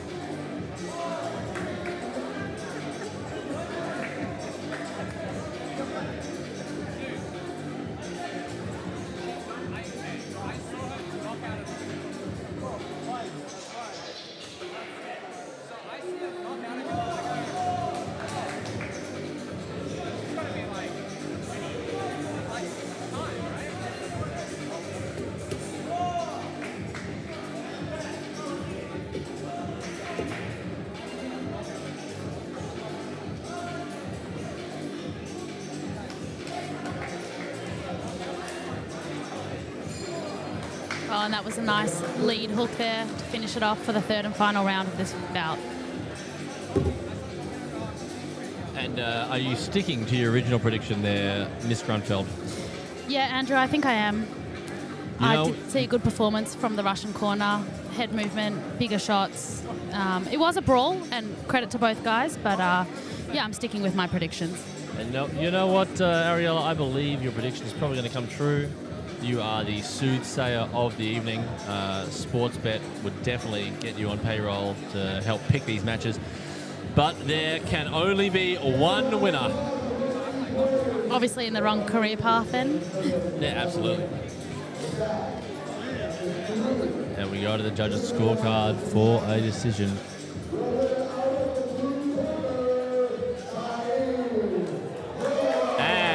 Off to Ariella Grunfeld, and the blue corner said Muradov takes home the biscuits.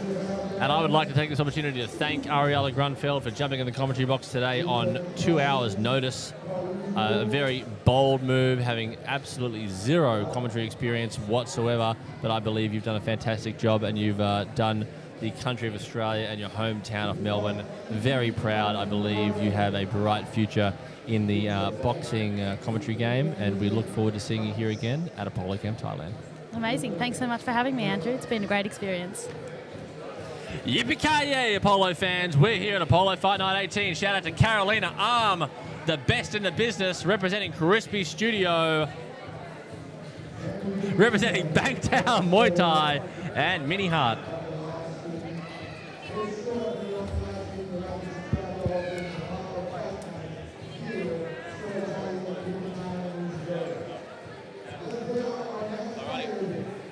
Eugene, you're up, mate.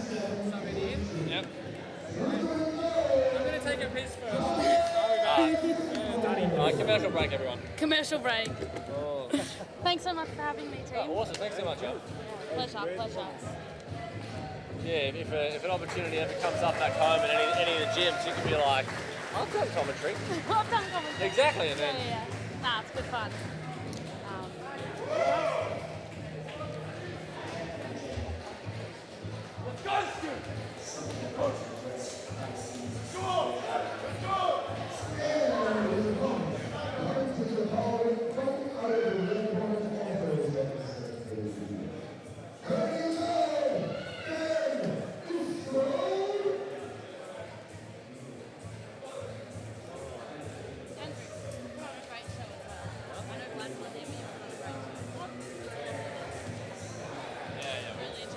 we've done, there's a few things. We've done it so many times now, even though we've had a bit of a break from low season. But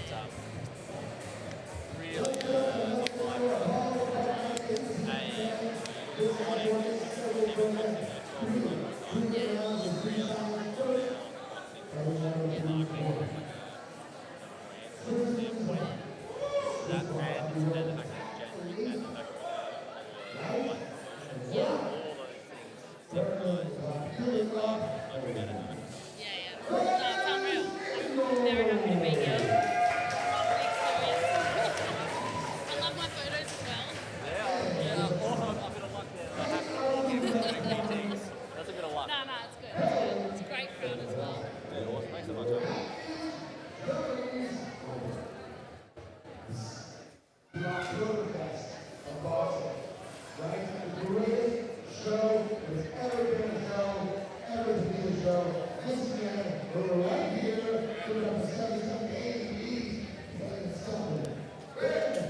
I'm not gonna talk. Someone will talk. Yeah, I'm not. Yes, it is. Yeah, you're allowed in.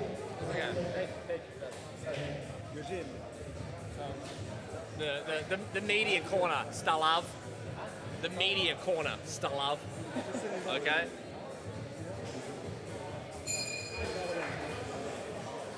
Oh, what? You're on. That is. Wait. Just a little bit deep. Yeah, I'm all about that, bro. Alrighty then, ladies and gentlemen, we are here for the 8th fight of the evening. Oh, and was that a slip or a knockdown? I didn't get a good...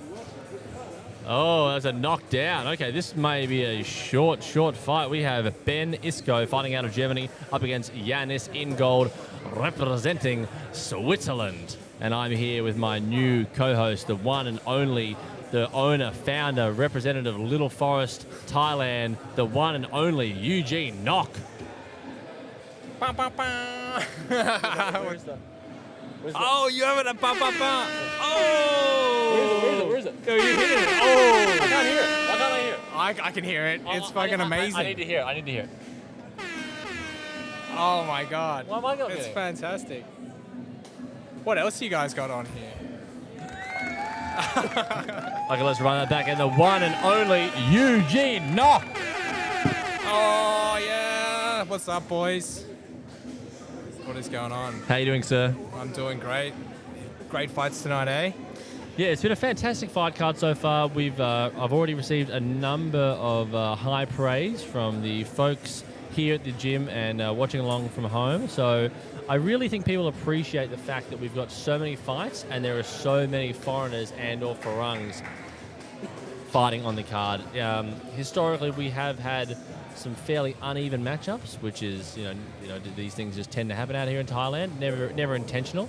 But, having 11 fights with all foreign flags and foreign cards and Farangs getting in there and having a scrap is just a real testament to the gym and the progress that the Apollo boxing program has made over the past 2 years.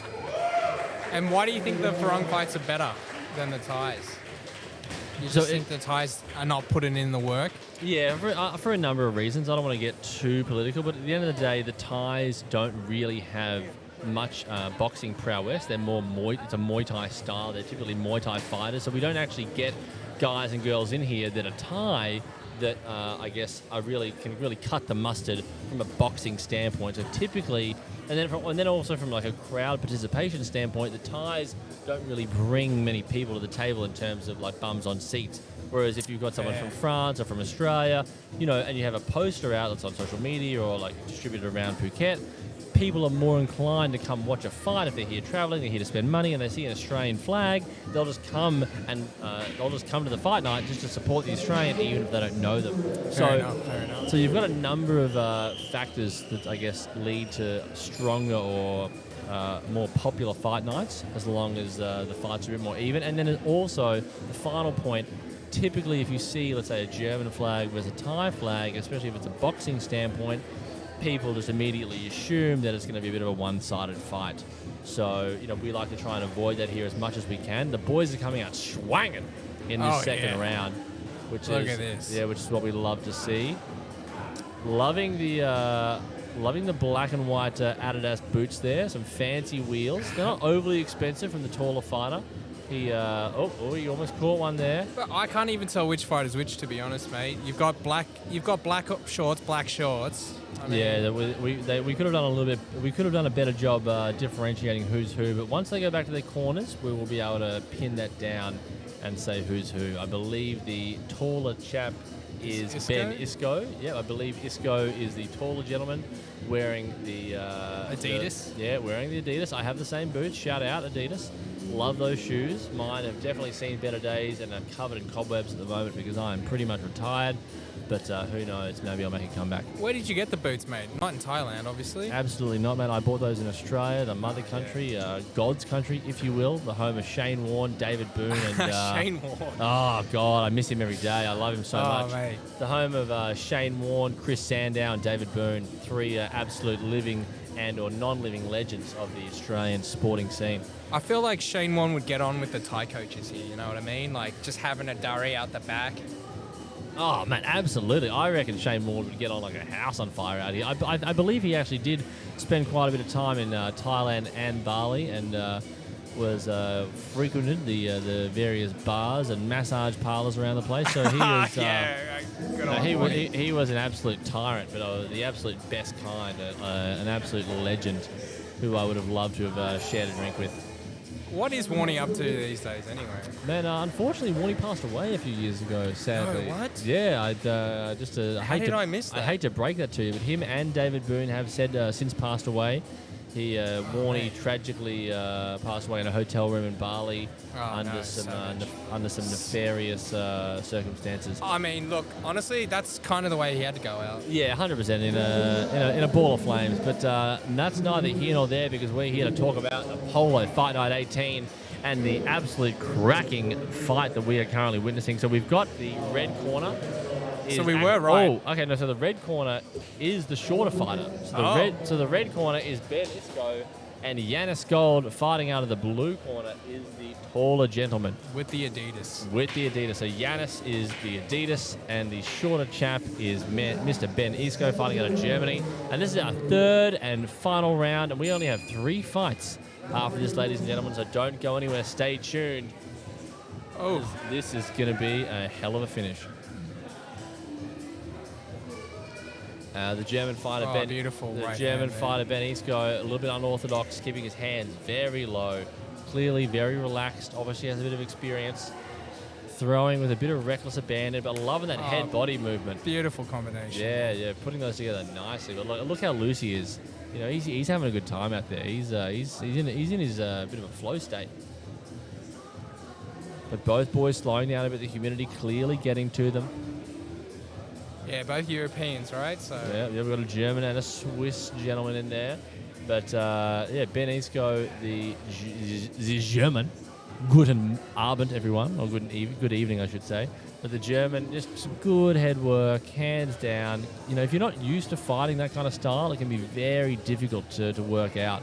But both fighters have really slowed down in the volume here in the third. The humidity clearly getting to them. Oh. Isco winding up here. Isco's Beautiful come to left hand. fight. It'd be good in Morgan for our German fans right now, I believe. You think? What time is it over there? I Are they think- 5 hours behind? Yeah, well, I think it'd be good in Morgan. I think it's good in Arbon. Let's check that, ladies and gentlemen. What time is it in Germany? Maybe one of our German fans can tell us in the chat. Yeah, 3:17 p.m. over in Germany. So guten Abend Guten indeed Abend, to all of yes. our Germans watching from home. The Fraulein's getting into their whatever they get into, the German beers and meats and such. Bit of Oh. German sausage. Look at that. Jab from low from his hips.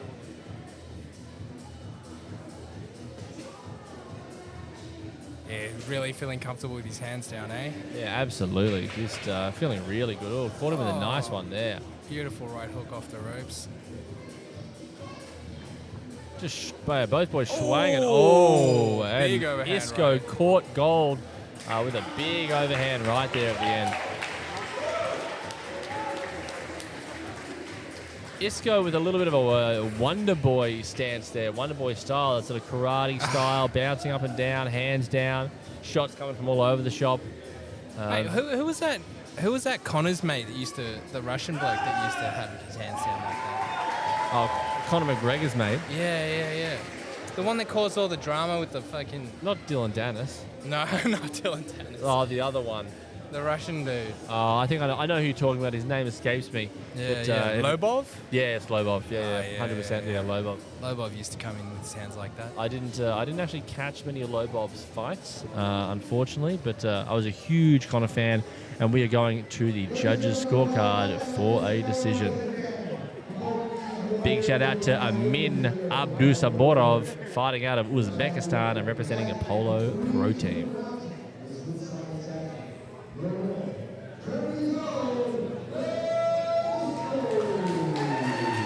And Ben Isco takes it in the 77-kilo bout and our 8th fight of the evening.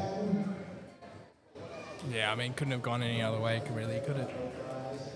So who? Oh, mate, my neighbour's coming up next. The one and only Lewis Haywood, representing the United Kingdom. His 3rd appearance here at the Apollo Fight Night Series. He fought on our grand opening show.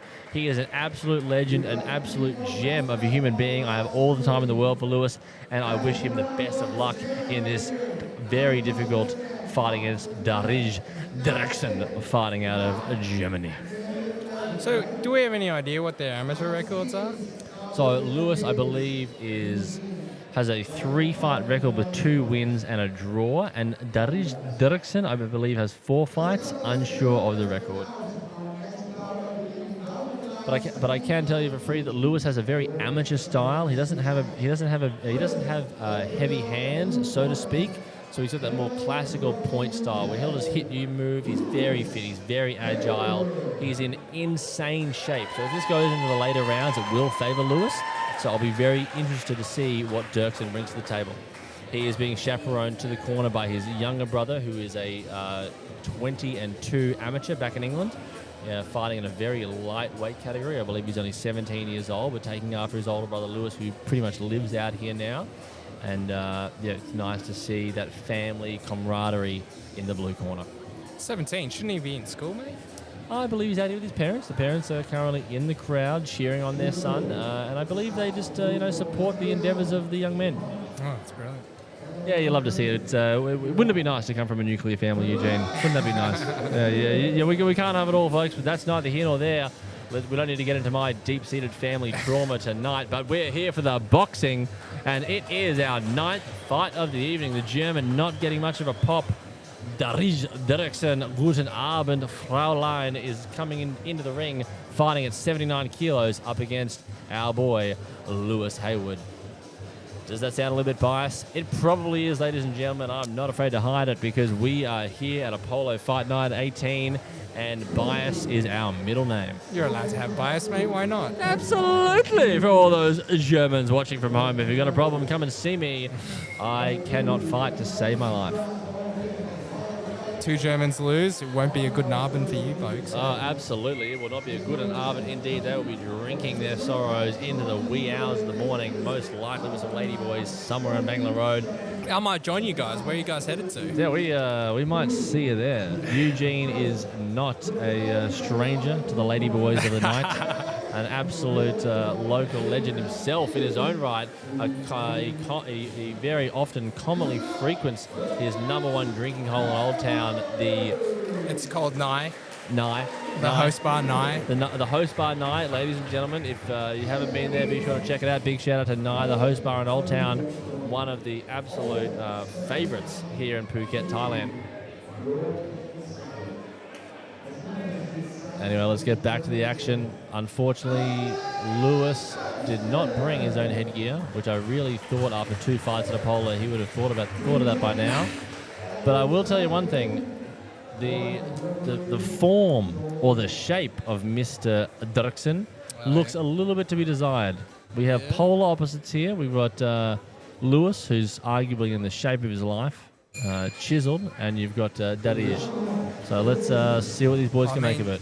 That German beer is fucking delicious. Yeah, absolutely. Am I allowed to swear on this thing? Yeah, we light swearing, nothing major. I wouldn't drop any F or C bombs, but everything else probably flies.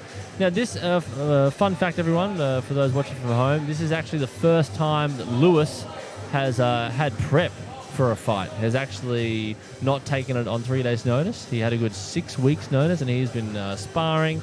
He's been in the gym. He's been doing the work. So very interested to see how Lewis shapes up. It's good defensive head movement there by Lewis. Yeah, he's very, like I said to you before, he's in great shape. You know, he looks good. All the ladies love him. He does very well for himself in and outside of the ring. So keen to see what he puts together here. Nice jab there from Lewis. Yeah, good footwork, evading the Germans' advances. On the subject of German advances, this rivalry is old as the sands of time. Germany versus the United Kingdom. Winston Churchill against our boy Adolf, just getting in there and throwing down. Adolf, we're going with Adolf, are we? And that's right, ladies and gentlemen. We are. Oh, what a big right hand there from Lewis. Putting the fear of God into the German. Maybe Lewis has put on a bit of muscle. Maybe he's actually got a bit of pop to those punches these days. Who knows? But Alfredo, I was going to call him Adolf, jeez. Oh, yeah, we definitely do not want to call Diaz Adolf. He is Diaz Durken. But Diaz still coming forward, so it's not like he's fearing the power. Yeah, 100%. I would definitely agree with you there. The 16-ounce, it's very hard to KO someone with 16-ounce gloves and headgear to really flatline them. You have to have very, very heavy hands, and you have to get them right on the button. I mean, I think Lewis could go to the body a little more. I'd like to see him mix up his punches. That's a very fair observation. And massive shout out to our ring girl, Gabrielle, doing the absolute most. If it wasn't for ring girls, Eugene, how would we know what round it is? I mean, have you been taking your lines from John Nutt there? That's a classic one. That's a classic John Nutt line. That is a classic John Nutt line. He did not copyright that. He told me very specifically I can use that when and whenever I like. And massive shout out to Gabriella. She is an absolute trooper and a legend, making her ring girl debut here at Apollo Fight Night 18. And her mum is in the crowd, and her mum is in the crowd here supporting her daughter, and that is beautiful. The family affair here at Apollo, and that's what we're all about. We're here for community, family, and just having a good old-fashioned time. Well, nothing better than a beer and watching someone else punch someone else in the face. Hey, absolutely. You're an old-school fan of combat sports, aren't you, Mr. Chop? I am. Long-time lover. Yeah, a bit of that too. But yeah, I love the combat sports. Boxing ain't really my knowledge base though, you know. Yeah, more of an MMA jiu-jitsu guy, yeah? Yeah, much more of an MMA jiu-jitsu guy, but I've been loving the boxing recently, especially since the rise of the Monster. Yeah, absolutely. I feel like boxing's just been having just a nice little run, you know, with the Joshua stuff, with the Ngannou fights, with the influencer boxing, you know. For all the purists out there that shit on the influencer boxing, you know, I'm going to play devil's advocate and say I really feel like it's brought just a different wrinkle to the sport, and it's certainly brought more eyes and attention, and dare I say, more money. Look at Tony Ferguson, a fantastic case study as to someone who's been able to really turn their career around after going on an 8-0 skid in the UFC and then finding a home over at Misfits Boxing. And for us MMA and UFC lovers out there, and for a few Tony Ferguson lovers, you just got to love to see Tony getting his flowers. I mean, dude, who isn't a Tony Ferguson lover, really? Yeah, absolutely. I was heartbroken when he just wouldn't call it a day, and Dana essentially had to step in and just say, "Oh, look, mate, we just can't offer you any more fights." Yeah. He slid so far down the totem pole that they I think out of borderline embarrassment, they just couldn't give him anything. But of all the fighters, he's one that just had great hands the whole time. So the moving into the ring out of the cage was like perfect for Tony. Yeah, absolutely. And a nice little flurry of punches there from Lewis. Bit of work on the inside, which is definitely not his forte. He's a much longer fighter. He seems to be sitting in the pocket quite a bit this fight. Yeah, he's just looking very comfortable everywhere, you know what I mean? He's not hesitating in any aspect, pushing the German away. Yeah, nice head movement there. Pops that jab. Lovely. And we're going into the third and final round. Lewis needs to breathe here. Yeah, I feel like our Darij's conditioning doesn't seem bad at all. Yeah, looks can be deceiving, ladies and gentlemen. Do not judge a book by its cover. But it might be just a comfort thing. I feel like Derij looks a lot more comfortable in there than Lewis is, and he's obviously Lewis has more output. So I feel, that's why he's kind of breathing in deeper over there.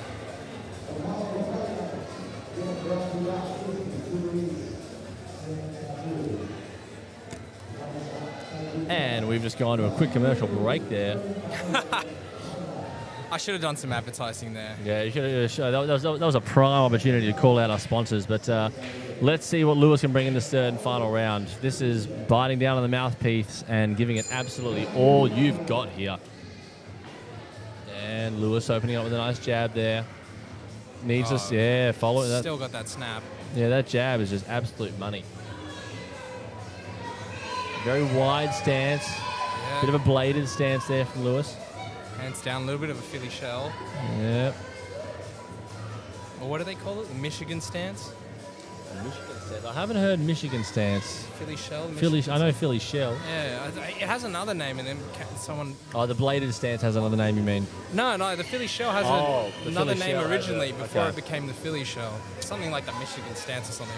I can't remember. Yeah, well, that's definitely one for ChatGPT after the fight. We'll be looking that up ASAP. But back to the action here. We've got a minute left in the third round. Nice 1-2 there from Lewis. Great footwork, circling nicely. Nice little uppercut, lead uppercut there. Yeah, look at that footwork. Just using his God-given gifts, using the fitness. The German trying to make it an ugly fight, trying to make it a dirty fight. The German needs to close that distance and get in there. I'd like to see Lewis go back to the bodywork, though. Yeah, some bodywork would be nice. Oh. And tying up here, Anton, the referee's not going to let that go.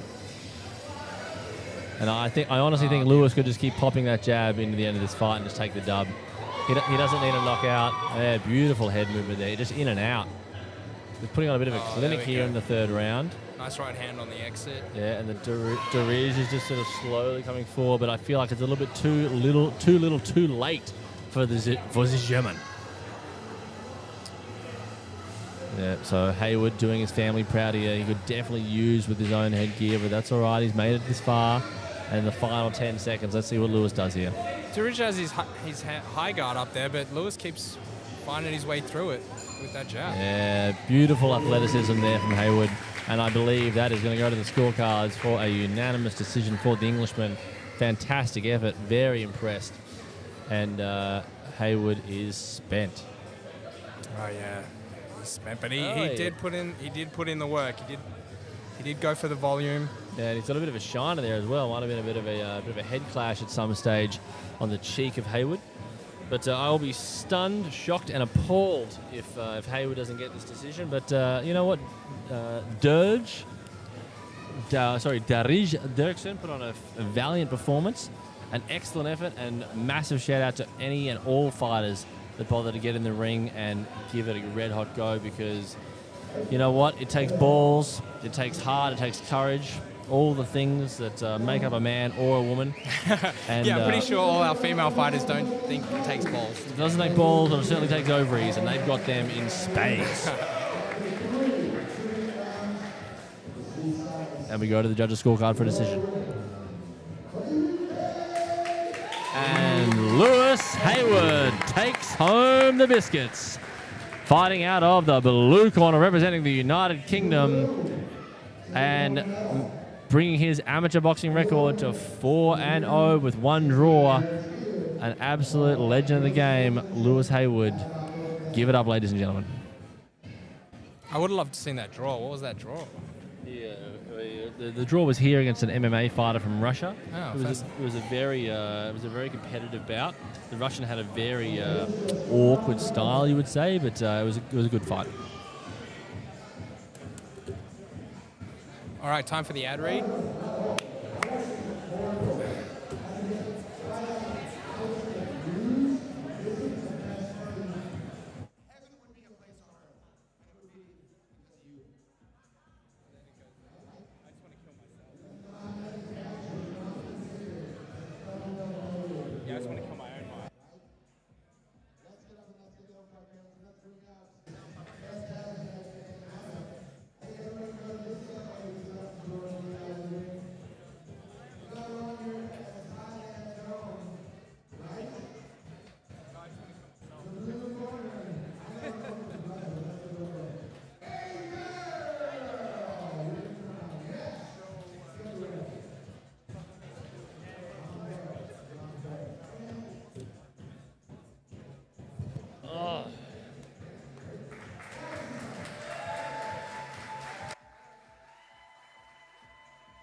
Yeah, for our co-main event of the evening, we have Christelle Babbot representing France up against Apollo's own homegrown hero, Agel Kadova, representing Russia.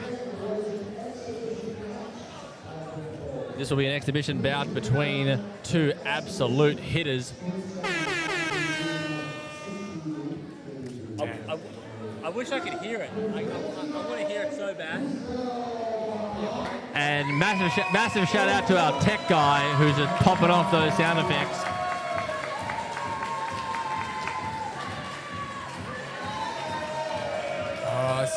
I mean, it's popping off for both of them here, even though one of them has home team advantage.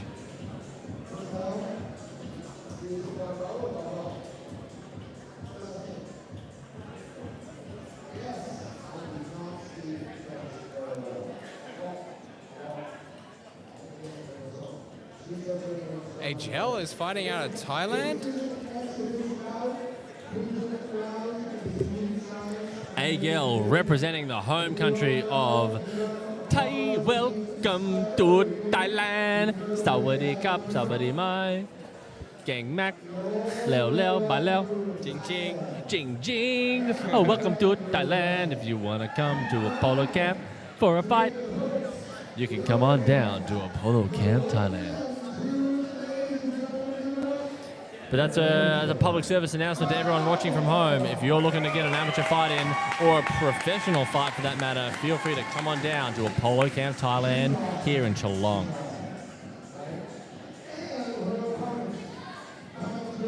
Thought you were going to hit him with the Phuket, the Pearl of the Andaman. Yeah, mate. The Pearl of the Andaman, coined by none other than Mr. John Nutt. That's it, that's it. We're just going to steal all of John's lines tonight.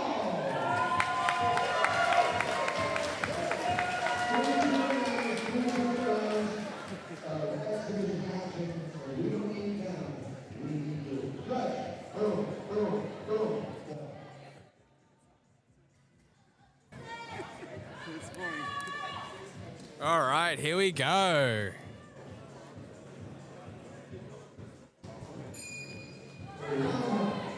Wait, who? Who's who? Agel, short one. Agel's the shorter one. Agel in the, in the shorts, representing Thailand. Mate, what's going on? Why are our fighters all dressed in exactly the same way? But that is a fantastic question and/or observation there from Mr. Eugene Chock representing Little Forest, and I am not quite sure, sir. I think that's just the way that it's panned out. We didn't have any, we did not have any, I guess, like pre-meeting as to what people were supposed to wear on the night. It's really just up to them. So, I think you just did it to confuse me. No, I can empathise with you, man. I'm a little bit confused as well. Oh, a beautiful uppercut there from Babbot. And Agel, clearly the much smaller fighter, but she is a slick operator. Fantastic footwork, ranked top 50 in the world for a weight class. She is a rising star in the global boxing scene. Beautiful counter. And has an absolute Babbot using her weight there. Yep, bigger fighter landing on her. 100%. So she should. But Agel is an absolute rising star in the global boxing women's scene, and she has come a long way in her short time here at Apollo Fight Night. She is a 6-0 pro on her way to nothing but success and world titles. Oh, is this a professional fight? No, this is an amateur exhibition bout, Mr. Chock.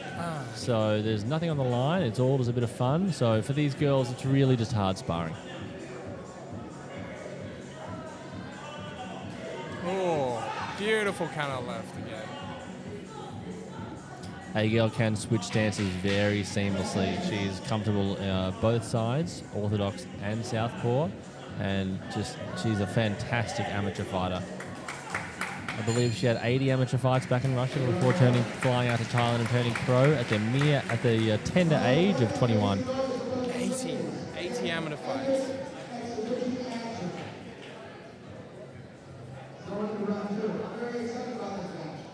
The coach had 350.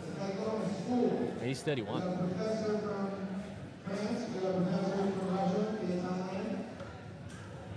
mean, why not go professional earlier?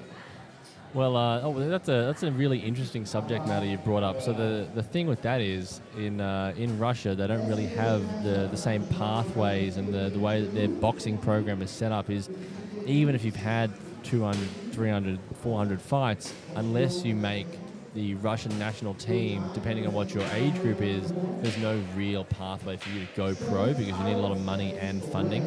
So unless you're extremely lucky and your family has money, or you know someone, or you do make the Russian national team, then the chances of you actually going pro are pretty much non-existent. Okay. I mean, so, coming out to Thailand would be a great opportunity for those Russian fighters.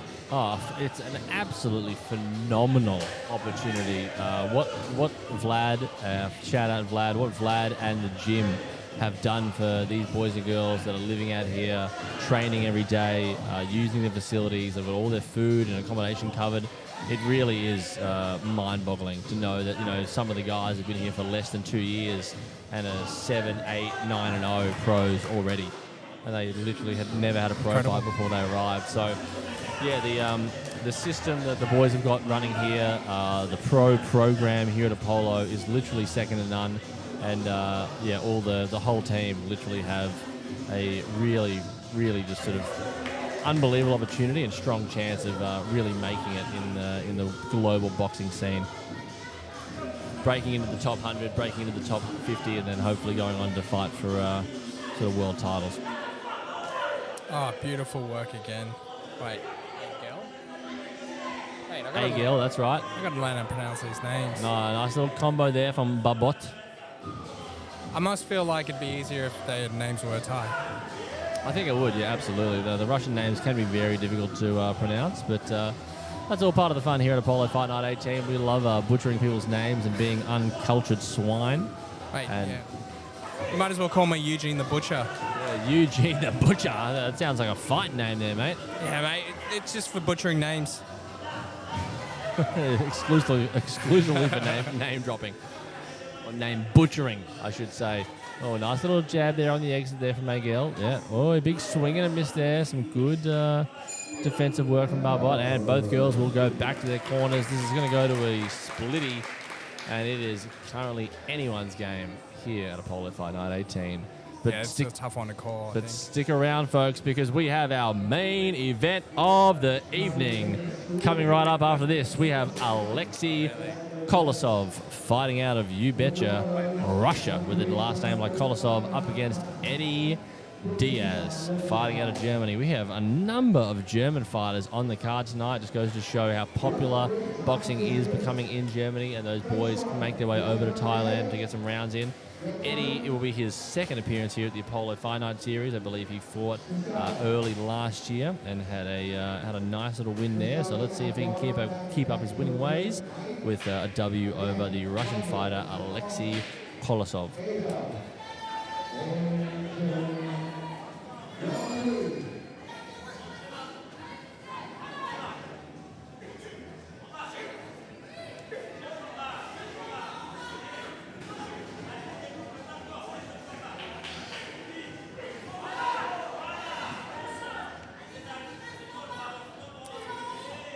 Sometimes I forget to talk, man. I just want to sit here and watch the fights, you know? Mate, that happens to me absolutely all the time. You just get so caught up with the action, especially if it's a bit of a close fight or there's a fair bit going on. And this is definitely, as of so far, our most highly skilled matchup. Both of these girls have an absolute wealth of experience, and it is on display for young and old here at Apollo Fight Night 18. So it's very easy to get mesmerized by the action. I think Babbot was struggling a little bit with her height, actually, and punching over her head quite a bit. But then again, it might be a girl's, beautiful defensive head movement there. Yeah, like I said earlier, Agel is very well known for her elusive fight characteristics. She is a very hard girl to hit. She's agile, she's fast, she's in and out. She's here, then she's there, she's everywhere. Yeah, Babbot's definitely switched to uppercuts and working the body here instead. Yeah, which is definitely a good strategy to implement. I'm sure her corner gave her some sage advice at the end of the second there. And the Russian corner getting very animated. Coach Artem clearly pretty happy with Agel's performance so far. But yeah, like I said before, but one of the other fighters, Agel is very much an amateur fight style. She really doesn't have much pop in those punches, but she's definitely a volume fighter. I mean, power's just one of those things. You either have it or Oh, you that was beautiful from Agel. Oh. Yeah, so I'm saying, like, Babbot definitely, switching to the uppercut has paid dividends for her this round. I think it definitely would have helped as well if Agel had headgear that fit. But that's all she wrote, folks. And we go to the judges' scorecard for a decision. A closely fought 3-round co-main event.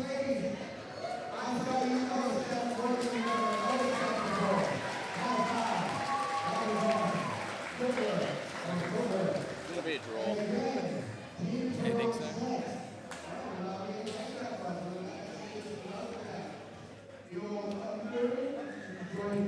Yeah, it could be a draw. It's definitely a hard one to call.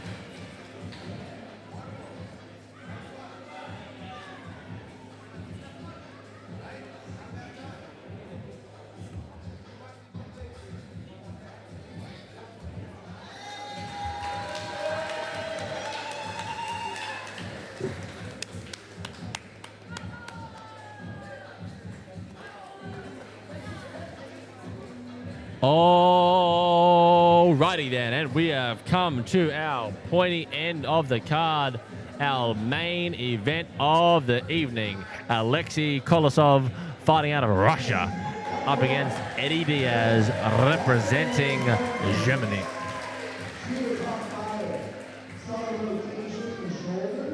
I truly believe people got absolutely their money's worth tonight. This has been a fantastic fight card from start to finish.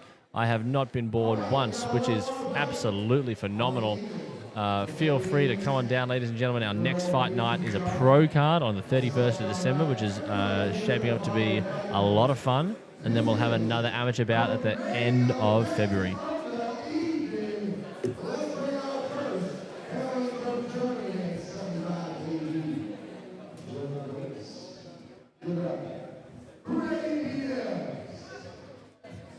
Let's give it up for Eddie Diaz, fighting out of the Bundesliga. Isn't that the German parliament? I believe it is, yes. Okay. He's an elected official. An elected official here at Apollo Fight Night 18. You can be whatever you want here in Thailand, Eugene, which I'm sure you're fully aware with. Oh, yeah. I was once a lady. Very good. You heard it here. You heard it here first, ladies and gentlemen. Eugene was once a lady, and we welcome, dare I say, we endorse that kind of activity here at Apollo Fight Night 18. And for all of you watching from home, don't forget to check out our sponsors, Trooper Eats, Siam Inc., Cafe, Crispy Studio. I heard that one. Oh, okay. Play it again, Sam. One more time. No, other one. Oh, cricket. What is that? Bro, come you're on. a disgrace. There we go. You know what, Hash? You're getting fired. Okay, it's over. The Crispy Dream is done in the toilet. But back to our sponsors: Cave, Crispy Studio, Trooper Eats, Siam Inc., Coco's, Naihan, and the one and only Carolina Arm on the photos for the night.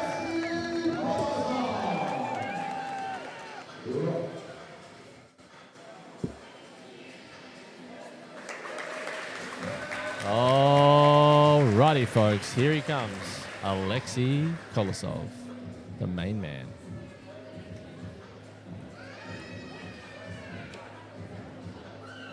Both boys in phenomenal shape.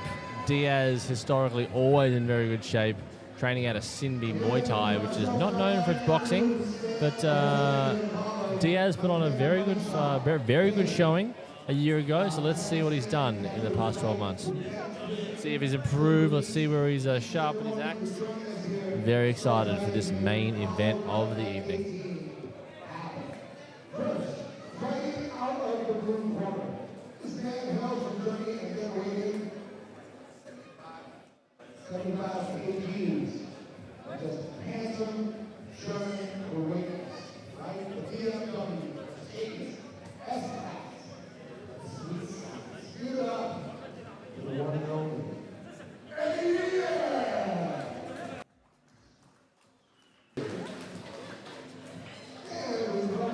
Very interesting. A Diaz from fighting out of Germany. Not the most common name from Germany. No, I believe he is half Venezuelan, Mr. Diaz, which is where the tan skin and the name comes from.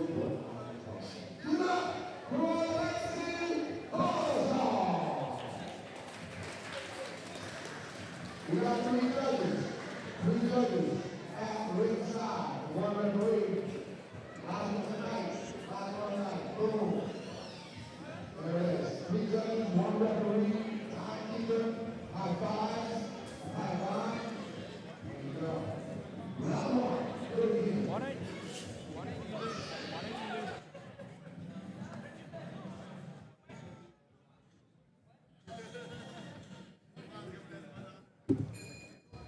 And we are off for our final fight of the night, the main event, Germany versus Russia. Let's see what these boys bring to the table. Nice body shot there from Kolosov. Nice little pop of the jab there from Diaz. Very even fight in terms of physical structure. Diaz maybe a tiny bit taller, but both boys weighed in exactly on 75 kilos, and both boys in phenomenal shape.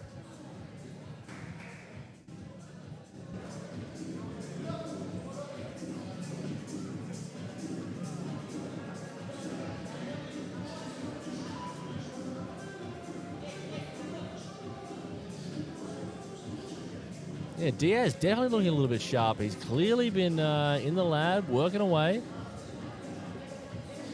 He was not this polished last year, which is good to see. Nice jab to the body there from Kolosov. Yeah, this is going to be a very even bout. Yeah, Diaz, why have you done this to yourself, mate? Main event of the evening, and you're using the Apollo headgear. You should know better. It is not your first rodeo, Diaz. I'm not going to forgive you for that one. Oh, nice uppercut there from Kolosov. Yeah, good defense from Kolosov. Moving well. Kolosov definitely looking to counter-strike a bit more here. Oh, very nice.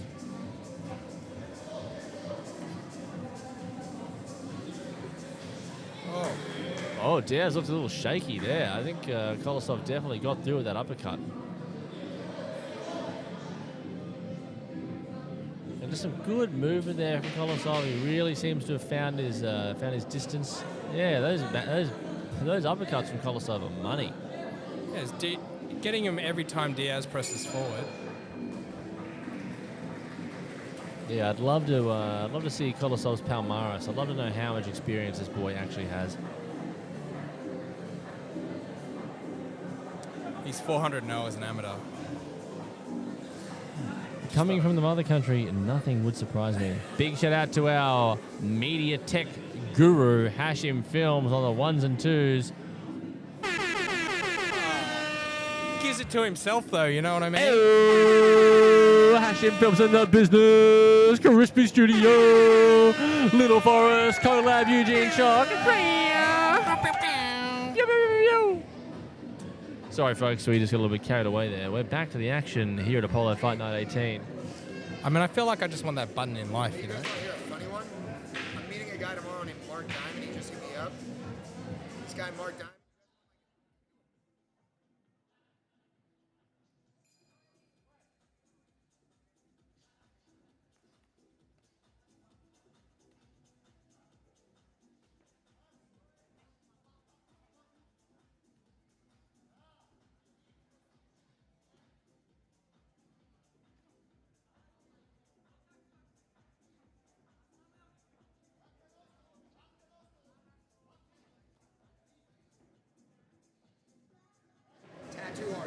And John Nutt coming to us with a tasty proposition for a potential podcast tomorrow. Unsure if we have time, but we will definitely discuss that internally. Back to the action for round two. With I mean, it's Sunday for me. I'm going to be at Yanoi Beach, you know, looking. The Thai ladies have the days off Sundays and Mondays, so you know. Yeah, you gotta make the most of that, Mr. Chock. And unfortunately, I was meant to be playing in a Russian chess tournament tomorrow, but I've been called away to a job, so I'll be shooting I'll be shooting from 3 to 11. I thought Davies over here, you were banned from all the local chess tournaments. No, just the main one, just the Blue Cavaliers tournament. Shout out to the Blue Cavaliers, arguably the shittest chess tournament in Thailand. I can still play with the Russians. They haven't banned me, but yeah, Blue Cavaliers and I don't get along. Oh. Yeah, that uppercut. Yeah, these combos from Kolosov are fantastic. I mean, every time Davies, sorry, not Davies, every time Diaz steps forward, he's just getting nailed with that uppercut. Yeah, seemingly no answer for that uppercut from Diaz. And this is some great footwork from Kolosov, slowing. Oh, nice rip to the body there, big left rip. Just showing his experience, showing his composure. Diaz seemingly not having a real answer for what Kolosov's bringing to the table. Looking a little bit confused out there. And Diaz acknowledging Kolosov's clear advantage so far in this fight. Diaz is going to need a vicious third round KO, I think, to put this fight away. Otherwise, Kolosov is going to run away with it in the third. Yeah, Diaz is a completely new game plan here. He's just walking into these punches every single time.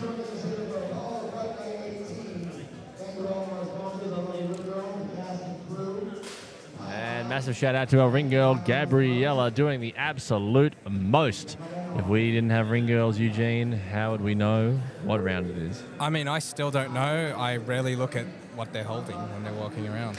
That is a very, very, very good observation, Mr. Eugene. One that I definitely hadn't made myself, but fair point to you, sir. I mean, there's much better things to be looking at than that card, you know what I mean? Yeah, absolutely. And back to the action for our third and final round of the evening. This is our main event. Main event at 75 kilos. Germany versus Russia. Here we are, folks. Oh. Thanks for tuning in. Massive shout out to head boxing coach Stalav, who loves to convey all of Vlad's messages to me at the absolute last minute to ensure that my stress levels go sky high. Again, that uppercut But every time Diaz that is comes all right. forward. So massive shout out to Stalav. If you are looking for some boxing training, make sure you hit up Stan. I don't know what Hashim Films is doing. Oh, okay. Hash is trying to pose for a candid photo. Thanks, Stan. Okay. Shout out to you. Maybe this is the beginning of a. Oh, that left body hook by Diaz is actually finding its mark. Oh yeah, Diaz really acknowledging the precision, the power, and the timing of Stalav. I mean, again, Kolosov. He's not been finding his mark, head hunting here. So I think hunting of the body might be an effective strategy. Both boys really are starting to wind up here, realizing there's less than a minute left in this fight card, let alone their fight. But I don't know about you, Eugene. I'm looking forward to a nice, comfy bed, maybe a bowl of porridge, and just some downtime. It has been a long night here, folks. Thanks for tuning in. Massive shout out to all our sponsors, all the fighters, all the volunteers, all the staff, all the media team, the one and only Hashim Films. Hey, and this is almost all she wrote, folks. Massive shout out to our referee, Anton, doing all 11 fights. Just a Russian workhorse, as most of them are. Final 10 seconds. The boys are opening up. They're going to bite down, and it is over. And that is all she wrote, folks. Thank you very much.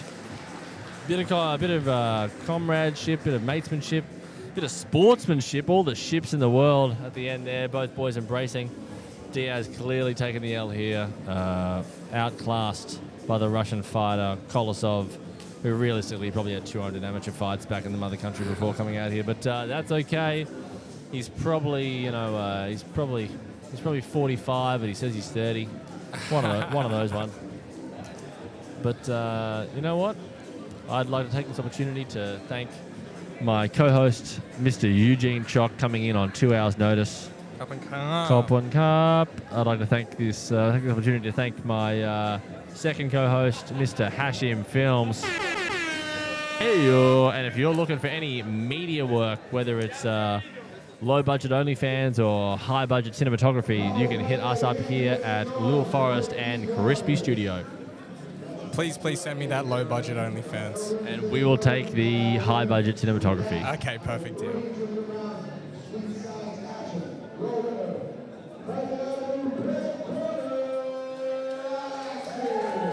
Yep. And it goes to the red corner, Alexei Kolosov. And that was a fantastic final bout of the evening. A absolute humdinger of a main event that went right down to the wire. 3 rounds of action.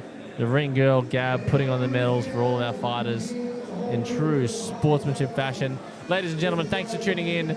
This has been your Apollo Fight Night 18. I'm your host, Andrew Davies, here with Eugene Chock, holding it down, putting it down live for you at Apollo Camp Geelong. You should come here if you're looking for all your boxing needs, sponsors, accommodation, good times, banter, Russians, more Russians than you can poke a goddamn Putin stick at. Head on down to Apollo Camp, Thailand, and we got your back. Хорошо, brother.